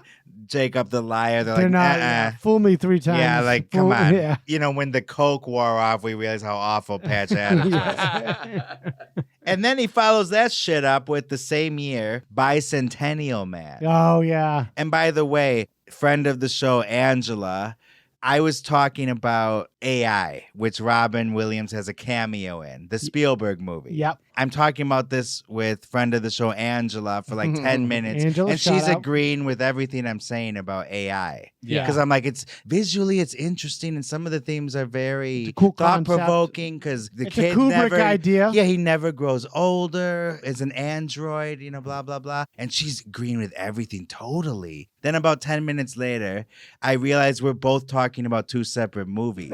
She's talking about Bicentennial. Yeah, Man. she's talking about Bicentennial Man, and I'm talking about AI, and I immediately am like, no.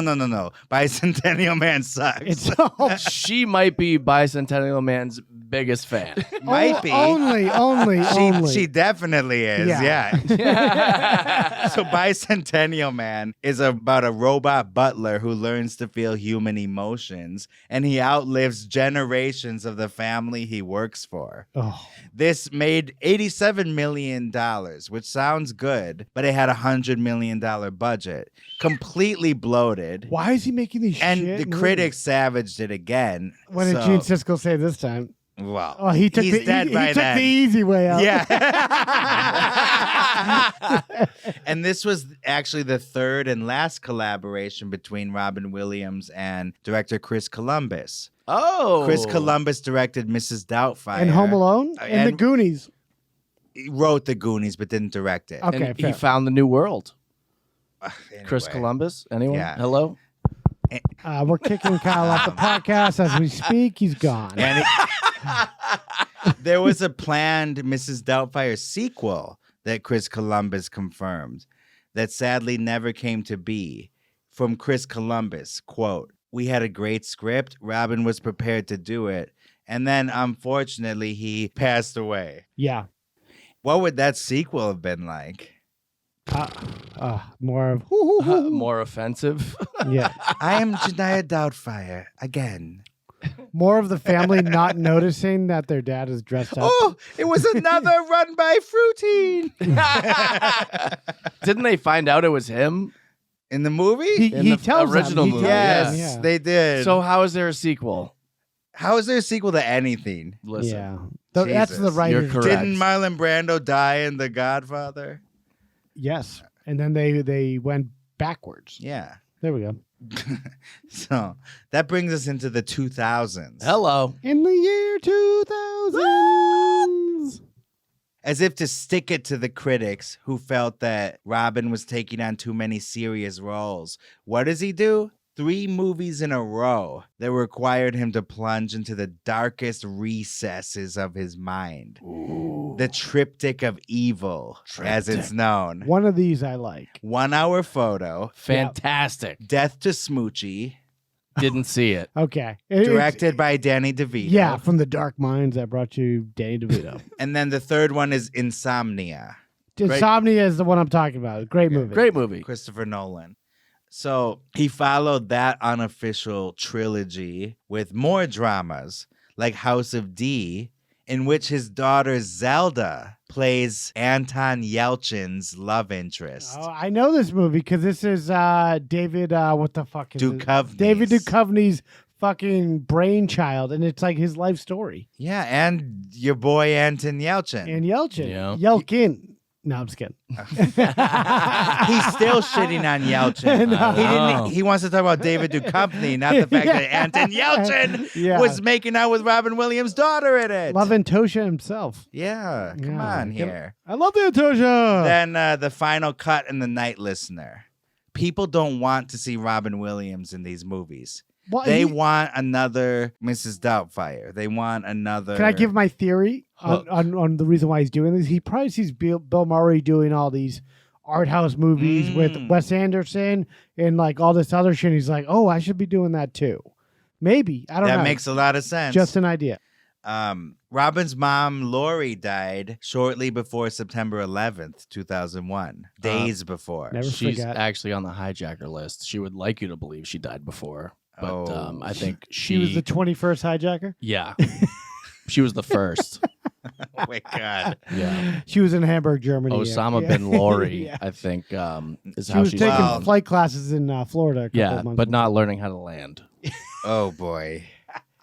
Oh, jeez. Yeah. A few months later, Robin appeared at the Mark Twain Prize ceremony to honor Whoopi Goldberg. And She won? yeah, they honored her Yeah. with that, yeah. But you- Before George Boo. Carlin. Before George Carlin. Boo. Oh, really? Sister Act. Boo. Sister Eddie. Act 2. Boo. Theodore Rex. Theodore Rex. Okay, I'll give it that. That deserves the prize right there. Yeah, I mean, that should be Oscar nominated, to be honest. Robin said that ceremony helped shake off a post 9/11 delirium, and he excitedly returned to the stand-up stage. He made a new album and returned to HBO with Robin Williams live on Broadway, and his material was topical and R-rated as ever. Go to clip 1. I'm sorry. I don't want to make this longer than it has to be. It's already past that. But he was saying that honoring Whoopi Goldberg helped shake off 9/11. I wish you could see my face right now. Kyle cannot get over this. Honoring Karen Johnson. Do you realize that Shook his mom died. Mike and Nichols he's like, oh, thank God. directed her first one-woman show on Broadway, and she starred in The Color Purple for Steven Spielberg, and then she did Ghost, Sister Act. You ever heard of it? My face is turning the color purple because I can't believe that he would be like, okay, my mom died September 11th, 2001, but the only thing that could dig me out of this hole is honoring Karen Johnson. Well, let's see what he did with it. All right, let's see it. Kyle's sticking to his guns here. Yeah. Unhinged. Yeah, let's Totally unhinged. live on Broadway. Yeah, clip 1. And if you want a linguistic adventure, go drinking with a Scotsman. Because you can't fucking understand them before. He's trying to do Mike You Myers land now. in Scotland and they're going, "Doodle keep every feel, eh?" Oh, yeah. Oh, yeah, right, there you go, eh? Fuck, take it, put fight, burn the bullets, that's it, right? Pep up in your neck of it. Sure. Oh, fuck, sure, eh? Man, you know about my backside there, tweak your last little fool of it, Kate, eh? Yeah. Sure. Oh, sure, you dumb fucking bastard. You dumb fucking You bastard. realize that, eh? I love that. I actually really loved this special. Yeah, I know. And then Robin was perplexed whenever people found jokes offensive that he thought to be innocuous. For instance, one time he called Australians English rednecks, and then the prime minister had a public Formal beef with statement, them. yeah. And I don't think Robin would have liked today's PC culture. Because listen to this next clip from the same special. Oh, God, what are we in store for here? Because we've got the chamber, the chair, fear factor. People in Texas are going, we got those shows.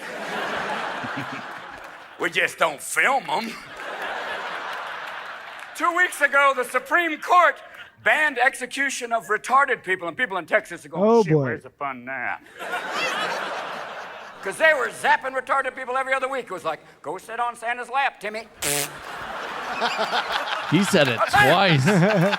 He went full, yeah. Full retarded And I know people. the definition of retarded in Texas is pretty wide. 3. Oh, my God. I mean, they're out there, baby. You know, even the Taliban is going, you are crazy motherfuckers. I mean, that was a lot of offensive things at once. It was.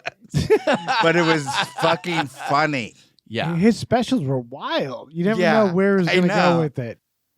Robin's self-doubt and worries about the path that his career was taking got more intense as the decade rolled on. It culminated with a relapse after 20 years of sobriety. Shit. He began drinking again while filming The Big White on location in Alaska in 2003. This film sucks. And it was released in 2005. Chug, chug, chug, chug, chug.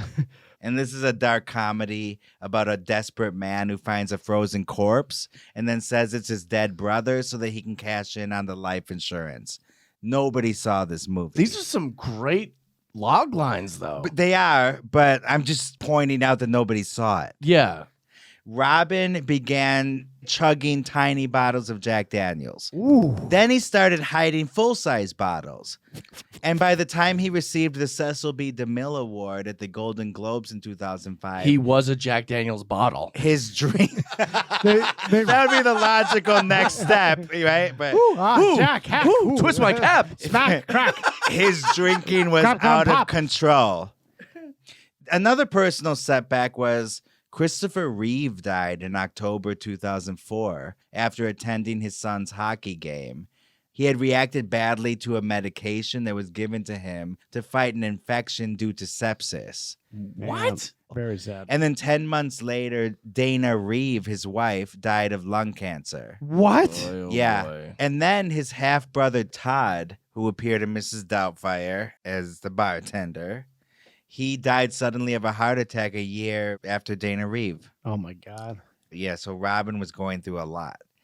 Thanksgiving 2005, Robin got so drunk that his kids had to put him to bed.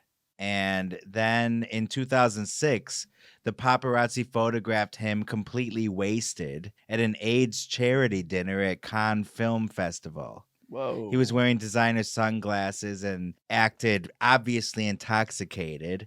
He ended up paying $80,000 for a performance by Wyclef Jean and $40,000 for an Armani diamond necklace, which he joked was the most expensive Coke vial he'd ever purchased. And click on that link for the photo. Must have been fun. This is a photo from that event. Yeah, so we got Robin Williams clearly Hammered. having a good time. Who's that? Lindsay Lohan in the middle? Sharon Stone, I think. Oh, okay. And Promoting Basic Instinct 2. He's still kind of feeling bad about Christopher Reeve, and like he's using A that lot of as things, an yeah. excuse. And his brother. career. He's not where he wants to be. It's crazy. professionally. He needs to constantly be at the top. Yeah. And being hilarious on stage isn't enough. Because you saw in that clip, PC or not, he's in top form there. Yeah. And that's not enough for him. It would be enough for anyone else in the world, though. The amount that he needs in order to satisfy himself is so much. And he followed, all those dramas with a bunch of bad comedies. He reunited with Barry Levinson, who directed him in Good Morning Vietnam, Yeah. for Man of the Year in 2006, which is uneven and forgettable.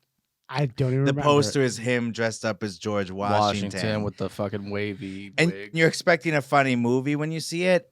It's like a political psycho thriller. I honestly thought it was pretty badass when I saw it. Yeah, but it's not a comedy. No. You're right that it was kind of marketed as a comedy, for sure. Kind of. Yeah, it definitely. Absolutely. Yeah. They marketed it like, this wacky guy becomes president. Hey, everybody could do it. Yeah. Then he did License to Wed, which is horrible. And then Old Dogs with John Travolta. That is one of the worst movies that's ever existed. No, and the creepiest special effects. Yeah. The scene where they have the smiles. Yeah. Wait, Old Dogs or Old Hogs? So you're thinking of Wild Hogs. Wild Hogs. Yeah. Old Dogs is with Robin Williams and John Travolta. Doing what? Nothing. It's really It's like bad. Daddy's Day Out. I don't even know what to make. It's in New York. But there's this scene where they have CGI smiles put on them after they take a drug or something. Yeah. Robin Williams looks like, John Travolta looks like he's sedated throughout the It's a entire creepy thing. movie. He's like fresh off some bad plastic surgery or something. It just doesn't work. There's a weird score they do in that. The music score, it's just like, it's constantly like, boop, boop, boop, boop. It's just like, it's weird music in the background. It's annoying. It makes me gag how bad it is. And then I feel sick to my stomach. The most significant comedy he did at this period in 2006 was RV. With JoJo from Boston, Massachusetts. Oh, wait. Actual, get out Yeah. right now. The JoJo girl, yeah. JoJo, she's so hot now. Oh my God. Okay. Yeah. So Robin Williams was depressed during the production of RV. He would try to improv, but it just didn't mix with the child actors because they were waiting for their cue. Yeah. And so imagine Robin Williams just screaming at you. And you're like a kid actor just trying to like, and he's doing all these by. old references and you're just a kid. Like, who the fuck is this sweating lunatic? The movie was a modest. He's just chugging whiskey. All right, let's try it again. The movie was a modest hit, made $87 million versus a $50 million budget. But director Barry Sonnenfeld was not happy with the experience. Whoa. You think? And here's a clip from a podcast of him talking about it. There seems something so sad about the kind of constant sort of riffing. Was there something kind of desperate about it? Well, I've worked with two people like that. One was Robin, and the other is Tim Allen. And being with either one of them alone was a treat. But then the waiter comes, and it's showtime, because now there's 3 people instead of 2. And I'll tell you, I came back to Vancouver a decade later to do a series of unfortunate events. And I went to this restaurant called Chin Chin. And the manager came up to me and said, today was my day off, but I saw that your name was on our reservation list, and I had to come in and talk to you because I want you to know that a decade ago, I was your waiter the night you and Robin came in to have dinner here. And not only me, but anyone who was at the restaurant that night had years of PSTD before we ever recovered. He said PSTD. He means PTSD. Just because he's over entertaining? What is he doing? Yeah. No, he's standing up. He's leaving my table. He's sitting at he's doing an hour of Don Rickles. So you over there with the red hair, what color, literally an hour of stuff. Hey, Robin, we got an early call tomorrow. Come back and let's order our food. Oh my God. That's giving me PSTD right now. Just listening to that and imagining what it would be like to be the person with that. And like, they think they're creating like a moment for other people. And they're going to be like, oh, I'll never forget this. But they're remembering it for the worst reasons ever. Yeah. That's so funny. But like, I feel bad because it's someone that is no longer with us. I know. I mean, the Major D. Yeah. He killed himself after that. Yeah. After Robin came back in. So, friend Peter Asher of the famed group Peter and Gordon says that he and Robin talked about a lot of stuff, but never themselves. He says Robin was incredibly insecure. They'd be out to dinner and Robin would make fun of someone. Then his wife, Marcia, would call up the next day and say, Robin thinks he may have upset somebody. Is it okay? Oh, and then Peter would be like, no, it's fine. We all had a good time. That sounds like a drunk's remorse too. Yeah, exactly. I've been there though, where you feel like you're killing and you're like making fun of people, and then the next day you're like, oh God, what did I do? A few years later, you find out like Todd never liked you because you made fun of him that one night. Yeah, and exactly. You're like, really? All these years? They hated me forever? Yeah, you never even notice it, or you should have, or whatever. You're never gonna 100%, make everyone happy. No. At rock bottom, Robin contemplated suicide while he was naked in a hotel holding a bottle of Jack Daniels. He loved the Jack. I don't like Jack Daniels. He talked about this on WTF. Then he realized, what does he have to complain about? The long walk to the jet? That his second home is killing him? For real. And he snapped out of it and decided it's time to change again. So he went to a treatment center in Oregon in 2006 to combat his alcoholism. He never did coke again, by the way, and he got sober and changed his ways. He apologized to Barry Sonnenfeld, who directed him in RV after he got through rehab. Oh, after he destroyed the movie. Yeah. Sorry about that. And gave him PSTD. $60 million. Yeah, PSTD. So here's a clip of him on The View where he talks about, his troubles. Yeah. When did you know that that you needed to go back in. That's such When a English hard became a decision. second language. Yeah, I just get away. And then, and you also realize that when you're thinking that people don't notice you're drinking, and you are, there used to be this thing of, I'm not drinking. Yeah. And you think you sound like this. You think I'm really not drinking. You think it sounds like this. In reality, I'm not drinking. Yeah. And you also equate loudness with intelligence, which is. What did you tell your kids? I think they knew, so that's why when I came back, they're going to say it's good to have you back. Right. Yeah. It's the idea of you deal with it, and the good news is you realize when you come out of rehab, you're not alone. Yeah. The first 20 years, I did it alone. I did it before Zachary was born. Who's now 23 and graduated from NYU with a degree in linguistics. Not that I'm proud. So the press tour for License to Wed, that was in the summer of 2007 when he was celebrating a year of sobriety. Quote, cash in your chip and get a free drink. In one interview, he was asked what it took to sustain an 18-year marriage.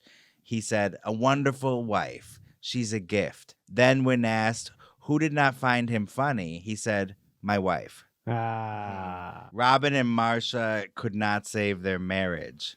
His relapse had taken its toll, and they divorced in 2010. He moved from Napa Valley back to Tiburon. Way back to they always come home. Where he started. They always come home.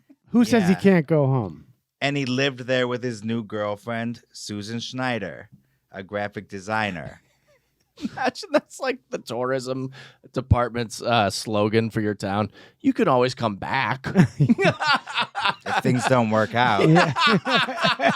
Well, you gave it a shot, Robin. So Robin still found success in kids' movies. He voiced, like Mrs. Doubtfire. He voiced Ramon the Penguin in the Happy Feet movies. Yeah.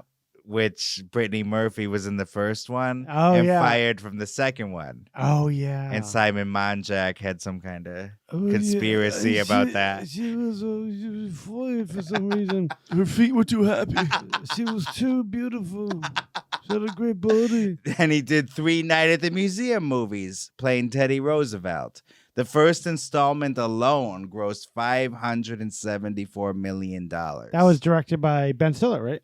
No, Sean Levy. Oh, but Ben Stiller was in the later one. That's what He I'm was thinking. in all of them. He was in all of them. Oh, that's right. He didn't direct. Oh, he didn't direct. My brother actually saw 2 shows at the Lakeshore Theater in spring 2008 when he worked there. And people yelled for him to do Mrs. Doubtfire, and he refused. Not today, dear. Yeah.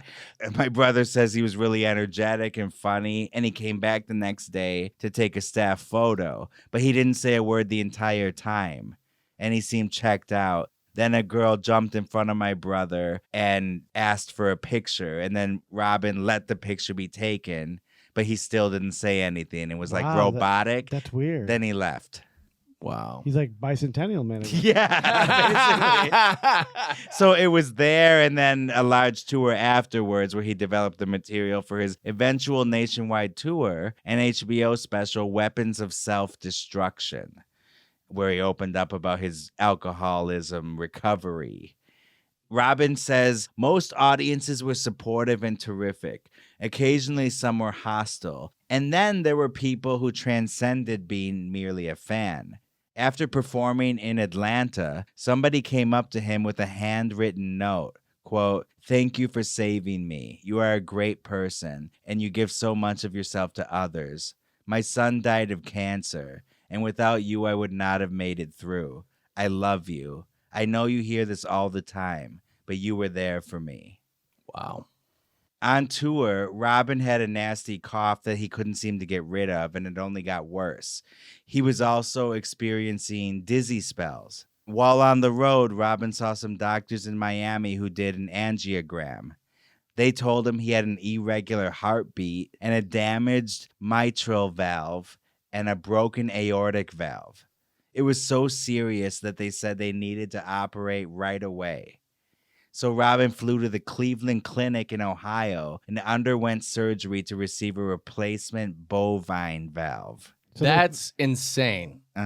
Bovine cow. Yeah. And if he chose a mechanical valve, he would have had to be on blood thinners the rest of his life. Jeez. So he chose the bovine valve, which might need to be replaced at some point, but he didn't need to take blood thinners. Or it also might not work. I know somebody who died because they put a pig valve in his heart, and it was an experiment, but they didn't tell the family it was an experiment. And when he died, they got like $20 million. This is Weymouth, Massachusetts, baby. They have a hospital there? No, like South Shore Hospital. Oh, really? Yeah, on Route 18, baby. See, I'd go to Mass General for something, a procedure like that. Yeah. Well, sorry to them, but that's... Jesus. Yes, sorry to them. At the clinic, Robin's kids were introduced to his new girlfriend, Susan Schneider, a graphic designer. What a time to introduce a new girlfriend. I'm Schneider the designer. I'm your new mommy. I'm your new mommy. You want a picture? Too bad. Fuck you. Give me $50. It just seems like a weird time to bring in the new girlfriend. Yeah. The two had met at an Apple store in Marin. She spotted him in a camouflage outfit. How did she do that? And she's like, "Are you Robin He was Williams?" invisible. He's a Wait, floating are you head. Robin Williams' head? She was like, "I like your disguise." He's like, "Well, it's not really working." Yeah. I don't know. They clicked. Yeah. And he found out that she was also a recovering alcoholic. Some friends and family believe that they actually met at an AA meeting. So again, this is kind of like lore, they think. But it's anonymous, so you can't really... That they met at an Apple store. Yeah, he's just steamrolling other people's stories. So He's stealing people's stories from AA? Is that what you're saying? Susan talking over them. Susan didn't get along with the kids. They felt she was monopolizing their dad's time. And at the hospital, while he was recovering from surgery, she just took control. Like she's like the new power of attorney. She's like the boss. Exactly. Now. Yeah. They felt she was taking advantage of him. And well, sort of. That's always the case, though. Yeah. That last kind of girlfriend kind of situation, it's always weird because they're like, who are you? You're just some person that my dad decided to move on to. Meanwhile, she was actually very independent at home.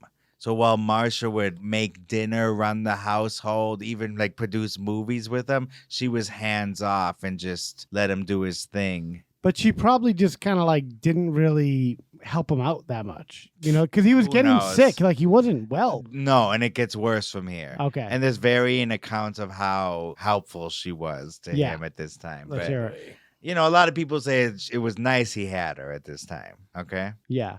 So the surgery was a success, and when Robin got home, he had a new lease on life and craved human interaction like never before. Quote, "That's the weird thing after the heart surgery, is you appreciate every fucking connection with a person. It's so fucking amazing." I don't know if you here's him talking about it quickly. Which one? Barbara Walters again. I know you guys haven't had enough of Barbara Walters. Oh, yeah, right there. Do you move now with the car valve? No, but I give a great quart of cream. The surgery also gave him new perspective on life and death. We got the gift of life, the idea that we are mortal, and the idea that, you know, that's a big wake up in many levels of going, you know, you appreciate little things like breathing, you know? Like breathing, yes. Yeah, breathing and walking and friends and family and all those things that mean, because you realize, damn, man, this is precious. So he married Susan Schneider in October 2011, and he's in Tiburon again. Everyone knew him in that town, and they would, you know, let him ride his bike in peace. He bought a nice house on Paradise Cay, a small waterfront community. His sanctuary was hidden from public view and wasn't even on Google Maps. Wow. And yeah, he became a member of the community again. He would regularly attend AA meetings there and perform stand-up at the Throckmorton Theater, a 300-seat venue in nearby Mill Valley. Oh, okay, I know that. And he could remain somewhat anonymous there. He did a Broadway play in 2011 called Bengal Tiger at the Baghdad Zoo. And here's the description from the program. Ooh. The lives of 2 American Marines and an Iraqi translator are forever changed by an encounter with a quick-witted tiger who haunts the streets of war-torn Baghdad, attempting to find meaning, forgiveness, and redemption among the city's ruins. Oh, I'll never financially recover from this. People weren't that Baghdad, Asrag. Hi, Smag. They're kind of sick of the Iraq war by that point. It didn't really excite So anybody. it took him so long to do it that, it Yeah. was kind of stale by the time. And then when the Tony nominations came around, there was nothing for Robin. And all the producers, they were hoping he'd get an EGOT. They wanted him to win a Tony for it. That was the last one he needed. But he didn't even get nominated. But he got an Emmy for his special. And a Grammy. And an Oscar. And that brings us to no little Tony. that bread. Oh, boy. Yeah. That brings us to the crazy ones in 2013. After well-received appearances in the movie The Butler and on the TV show Louie, David... Oh, that was his a great... appearance on Louie was amazing. Yeah. Robin Williams and Doug Stanhope are probably the 2 standout guest appearances from that, other than Dane Cook, because it called out a controversy, but they were fantastic. And Jim Florentine. I don't know if I saw the Jim Florentine He one. dies violently at the end of it. I need to see that one. So David E. Kelly of Ally McBeal fame. Married to Michelle Pfeiffer. Married to Michelle Pfeiffer. Pitched Robin on a TV show about a father-daughter ad firm. He thought it would play well with the older demographic of CBS. So Robin Williams signed on for $165,000 per episode. Wow. And you know who played his daughter? Who? His own daughter. Sarah Michelle Gellar. As she likes to be called. Heads. It's funny you mentioned Pam Dauber, though, because they brought her in an attempt to save the show, to have a reunion Shut of Mork up. and Mindy. Yeah. So So Robin, Galar wasn't really selling the show. they thought people wanted to see Gellar again on TV, and it turns out And they they got didn't. the answer. Yeah. So Get out of here, Buffy. The people have spoken. So during filming, Robin lived alone in a Los Angeles apartment, and he didn't do much socializing. For a while now, Robin had noticed that his hands were a little shakier than usual. We're around 2013 here? Yeah. Okay. But it was only getting worse. And people around him thought that he looked thinner, grayer, and the glow in his eyes was not as bright. Ooh. I have a clip of David E. Kelly talking here. The last time I was with him, I was on set. We were shooting a scene in a church. It was called Glory of Love. Thought I saw the box move. And we had a room for him where he could go between takes. And I went into that room. We talked a little bit about the scene. And he asked a few times, how's it going? Is it working? But the subtext of it was, how am I doing? Am I working? His sense of security and confidence in who he was and what he was, there was something eroding within him. We didn't know what. Yeah, you got to kill a little. Because we knew he was getting tested. He was feeling infirm or not himself, and he was getting tested. And I think that those tests included brain scans, and nothing was showing up. So he continued to work. He wanted to maintain his lifestyle and give Susan a nice life. After a couple of divorces, and he has a couple of houses. The money goes quick. Yeah, and the movies aren't as big as they used to be. Yeah. So despite an on-screen reunion with Pam Dauber, The Crazy Ones was canceled in May 2014. I don't remember this airing. Shortly after the first season finale aired. Oh. At the same time that the news of the cancellation broke, Robin was finishing up work on Night at the Museum 3 in Vancouver. Friends and family had wanted him to skip that trip so that he could focus on his health. His longtime makeup artist, Sherry Mins, says, quote, "He wasn't in good shape at all. He was sobbing in my arms at the end of every day. It was horrible." And here's a clip from the director of Night at the Museum 3, Sean Levy. The third movie, the last movie, I would say a month into the shoot, it was clear to me, it was clear to all of us on that set that something was going on with Robin. That's an experience that I've not spoken about till right now publicly ever. But here I go. Here we go. We saw that Robin was struggling in a way that he hadn't before to remember lines and to combine the right words with the performance. Okay, You know, so when get him Robin off would the call set me then. at 10 at night, at 2 in the morning, at 4 in the morning, Take him home. saying, is it usable? Is any of this usable? Do I suck? What's going on? I would reassure him. And so I said, you are still you. Fuck. I know it. The world knows it. You just need to remember that. My faith in him never left, but I saw his morale crumbling. I saw a guy who wasn't himself, and he thought that was unforgivable. It's so brutal because he senses in himself that things are declining. The light's fading. Yeah. He feels it, and he doesn't know what it is. That's the most infuriating thing. Like, what is going on with me? Yeah, 'cause it's rare that you're still conscious about the fact that you know you're not living up to what you were capable of. in the You're like past. a viewer of your own demise. Yeah. He was aware that he was on the way out. But it's just so weird because he's not. He's like in his 50s. No, 60s. 60s. Okay, but still, like, look It's at not that old. It's not like you see Robert Redford's like still doing movies. Look at at fucking Pacino 80 now. something. Yeah. On May 28th, 2014, Robin was diagnosed with Parkinson's disease, a degenerative disorder that attacks the central nervous system and impairs motor functions and cognition. During a meeting with a neurologist, Robin asked if he had Alzheimer's, dementia, or schizophrenia. The answer was no to all of them. Robin shared the news with those closest to him. His wife, Susan, tried to see the positive side, that at least they finally had an answer to what was going on. She believed that he could easily have 10 more good years.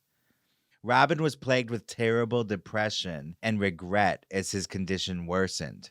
He would constantly be apologizing to the kids for, among other things, inflicting divorce onto them. They would try and reassure him that there was nothing to be sorry about, but he couldn't hear it. Dana Carvey, he lives up north. Yeah, And from around there. He would occasionally appear at the Throckmorton Theater. One night, Robin came up to him wanting to make amends for stealing material from him, namely a bit where he calls his dick Mr. Happy.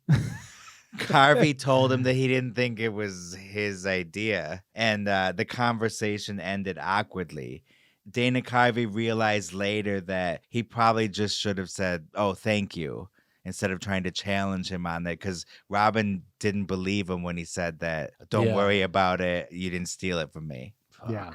In June 2014, Robin checked into the Dan Anderson Renewal Center in Minnesota, which usually treats, addiction, but alcoholism was not his problem anymore. And then when he returned home, he looked gaunt and exhausted. On July 21st, 2014, he turned 63, but nobody could reach him to wish him a happy birthday. They were having trouble getting in contact with him. Then on July 24th, Susan found Robin staring at himself in the bathroom mirror. There was a gash in his head that he had gotten from bumping into the door. He told her he was ashamed by the accident. My God. Friends saw him at the Throckmorton Theater later that week and said he was not all there mentally and that he had a 1,000-yard stare. Why does he keep going to Throckmorton Theater? Just stay home, dude. When Susan was in Lake Tahoe without him, Robin showed up unannounced at his son Zach's house in San Francisco. He was clearly in a lot of pain.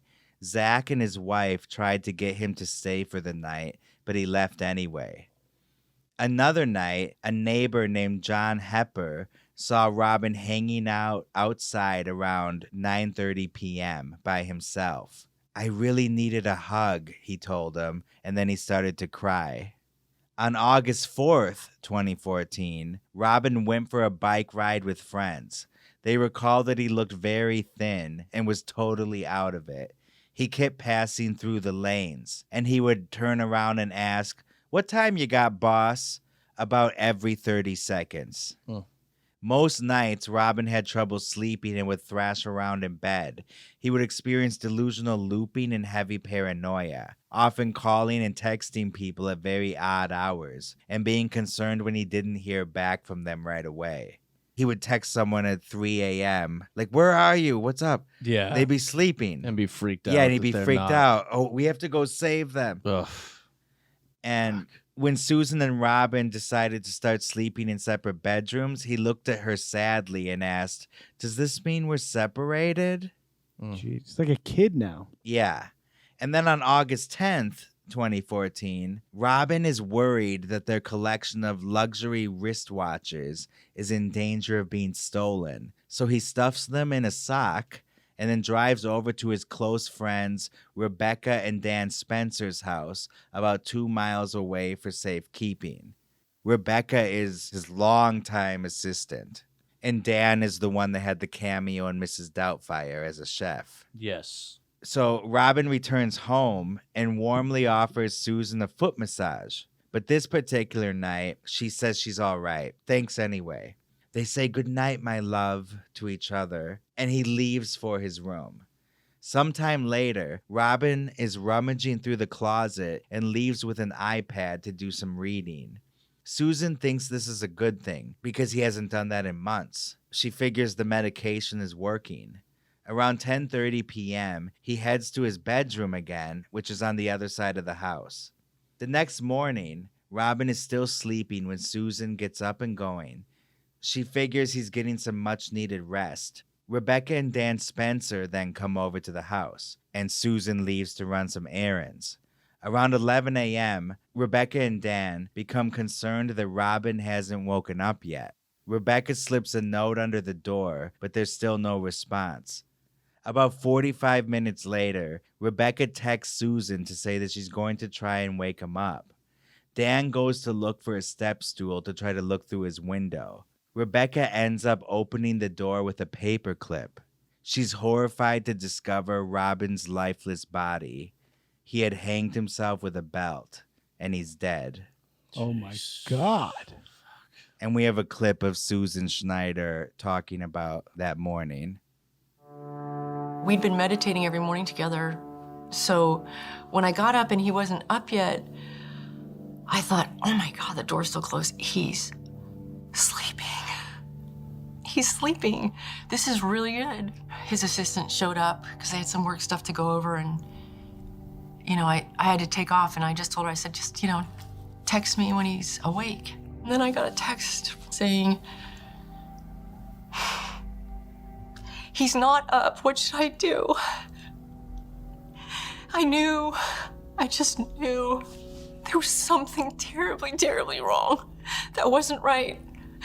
And I just texted, wake him up immediately and call me back. Jesus. Yeah. It's crazy that they were like happy for him that he was sleeping. Yeah. Like, he needs some rest. But when you're that restless and can't sleep like that, it's like hell, and it's not going to get any better, and things just get worse and worse and worse. Yeah. Do they know what he was searching with the iPad?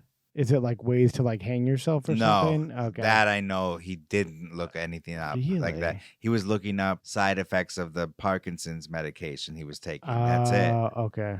The 911 call had come in just before noon, August 11th, 2014, and medics were on the scene minutes later. There were no attempts to resuscitate him. There was no suicide note and no indication from his phone or text messages that he had been contemplating suicide. A toxicology report would later show that the only drugs in his system at the time of his death were an antidepressant called mirtazapine. Murder what? It does sound like you're saying murder zappine, but it's MIRTA zappine. Oh, MIR. And here's another good one. Sinemet? Yeah, Sinemet probably. SINEMET, a medication that treats Parkinson's disease. Robin had folded a towel between the belt and his neck to reduce pain when he hung himself. Examiners found superficial vertical and horizontal cuts on his wrists that had a scant amount of blood. Less than 3 hours later, the world would find out about his death. The coroner division of the Marin County Sheriff's Office put out a news release with the headline, "Investigation into the Death of Actor Robin Williams." And this clip from Conan, I think, pretty much sums up everyone's reaction that day. We got some news during the show that that Robin Williams has passed away. And by the time we tape these shows a few hours early, and by the time you see this now on TV, I'm sure that you'll know. I'm sorry to anyone in our studio audience that I'm breaking this news. This is absolutely shocking and horrifying and so upsetting on every level. And we're at the end of the show, and it just felt like we needed to just acknowledge. Obviously, we don't know much yet. We know that this has happened, and we're absolutely stunned. Will Arnett's in the seat like, I don't know what to say right Watch now. the Lego show, please, on Fox. And he was in RV with Robin Williams. Oh, was he? Yeah. Oh, man. That's a good Will Arnett, I think. Yeah. From the movie Southie. That night, on the way to a party to celebrate his new film, The Giver, Jeff Bridges thought he saw Robin Williams in the street. So he parks the car, proceeds to get out, and then he realizes that it's Radio Man coming towards him. The real Radio Man? The homeless guy From Fisher who King. was roaming the set of the Fisher King. Wow. And he took that as a sign from Robin that things will be okay. Wow. He grabbed him, and Radio Man's like, "Do I fucking look like Robin, man?" Fans were shocked. Locations from Robin's life and career were turned into makeshift memorials. Yeah. Among the widely circulated images that were shared on social media was one of Aladdin embracing the genie with the caption, "Genie, you're free." I was tearing up at the photos of the genie that were getting passed around. But you won't tear up today. Maybe a little bit. Well, if we put on Angus, maybe that's a game changer. They all released statements. Those closest to him, Susan Schneider, said, "This morning I lost my husband and my best friend while the world lost one of its most beloved artists and beautiful human beings. I'm utterly heartbroken." Marcia, his ex-wife, said, "My heart is split open. My arms are wrapped around our children as we attempt to grapple, celebrating the man we love while dealing with this immeasurable loss." And then on August 12th, the children made their first statements. Zach said, "Seek to bring joy to the world as he sought." And then Zelda said, quote, "To those he touched who are sending kind words, know that one of his favorite things in the world was to make you all laugh. As for those who are sending negativity, know that some small giggling part of him is sending a flock of pigeons to your house to poop on your car right after you've had it washed. After all, he loved to laugh too." End quote. When Robin died, the media perpetuated this myth of the sad clown, but it was actually Lewy body dementia. He had been misdiagnosed with Parkinson's. Mm-hmm. It leads to a decline in thinking, reasoning, and independent function. Its features may include spontaneous changes in attention and alertness, recurrent visual hallucinations, REM sleep behavior disorder, and slow movement, tremors, or rigidity. It's an incurable disease with an average survival rate after diagnosis of about 8 years or less. It totally changes your personality. It makes you a whole different. My uncle had it. Oh, really? Yeah. My Nana, they think that she had it. Yeah. Wow. It's only diagnosable after death because they have to actually look Yeah. at the protein deposits on your brain. 'Cause that's They what it knew is. he had it, though. Yeah. But the media at the time, they were all like, well, we all know Robin battled depression and alcoholism. Yeah. And they really made it seem like They he was didn't just even attribute it to so, this like, disease. The Sarah Michelle Gellar show had crushed him so much when it was canceled that Yeah. he killed himself. Yeah, having to And deal it's- with her. It's like he had Lewy body dementia. Yeah. And Yeah. that's where I say he didn't kill himself. Lewy body dementia. Louis did it. Louis Yeah. did it. Louis, Son of a Louis, bitch. Louis. Louis's body did it. And I got one more clip of his best friend, Bobcat Goldthwait, who directed him in World's Greatest Dad, Yeah. which has a suicide scene. Oh, really? His son accidentally kills himself in the movie, and people were passing that around social media as well. Wow. But this is Larry King now. You'll hear it. Larry King asked a good question, too. Larry King actually helps him in this interview. Really? You survived? Now, you survived the plane crash, right? Is this correct? You in front of me right now. Or am I talking to a corpse? Did you get canceled? Am I fighting ghosts? Do you know he was troubled? Sure. I mean, Robin and I never spoke about it until recently. They all never spoke about but it. I spoke with Robin almost every day or text and stuff. We really were really close. But and I'm not a doctor, but his coroner's report said he had Lewy body dementia, which is a form of dementia. So I just wish my friend didn't get sick. I was witnessing this dementia, and it wasn't. It wasn't. But was it affecting his roles? Well, he was definitely having. No, he was Larry. Really frustrated. He was No, having a just hard his time, life. Remembering lines. Remembering lines, and for someone who is so brilliant. And It's like stuff. Bruce Willis kind of so actually. It affected everything. It is. Clearly, Robin Williams was working past when he should have been, but David E. Kelly and The Sean divorces, Levy seems like they yeah. cared about him, and Yeah. Some of these stars are not as upfront about how sick they are sometimes. yeah, I'm not saying that. I'm just saying, it is what it is. You got to make your money. Yeah. yeah. There's another clip of Bobcat talking about the death of Robin Williams, and he was saying people were speculating on whether it was, drugs and alcohol, blah, blah, blah. But he was saying he's like, literally, he wasn't sleeping in bed with his wife because, like you said, he was having those like tremors fits, and tremors. Yeah.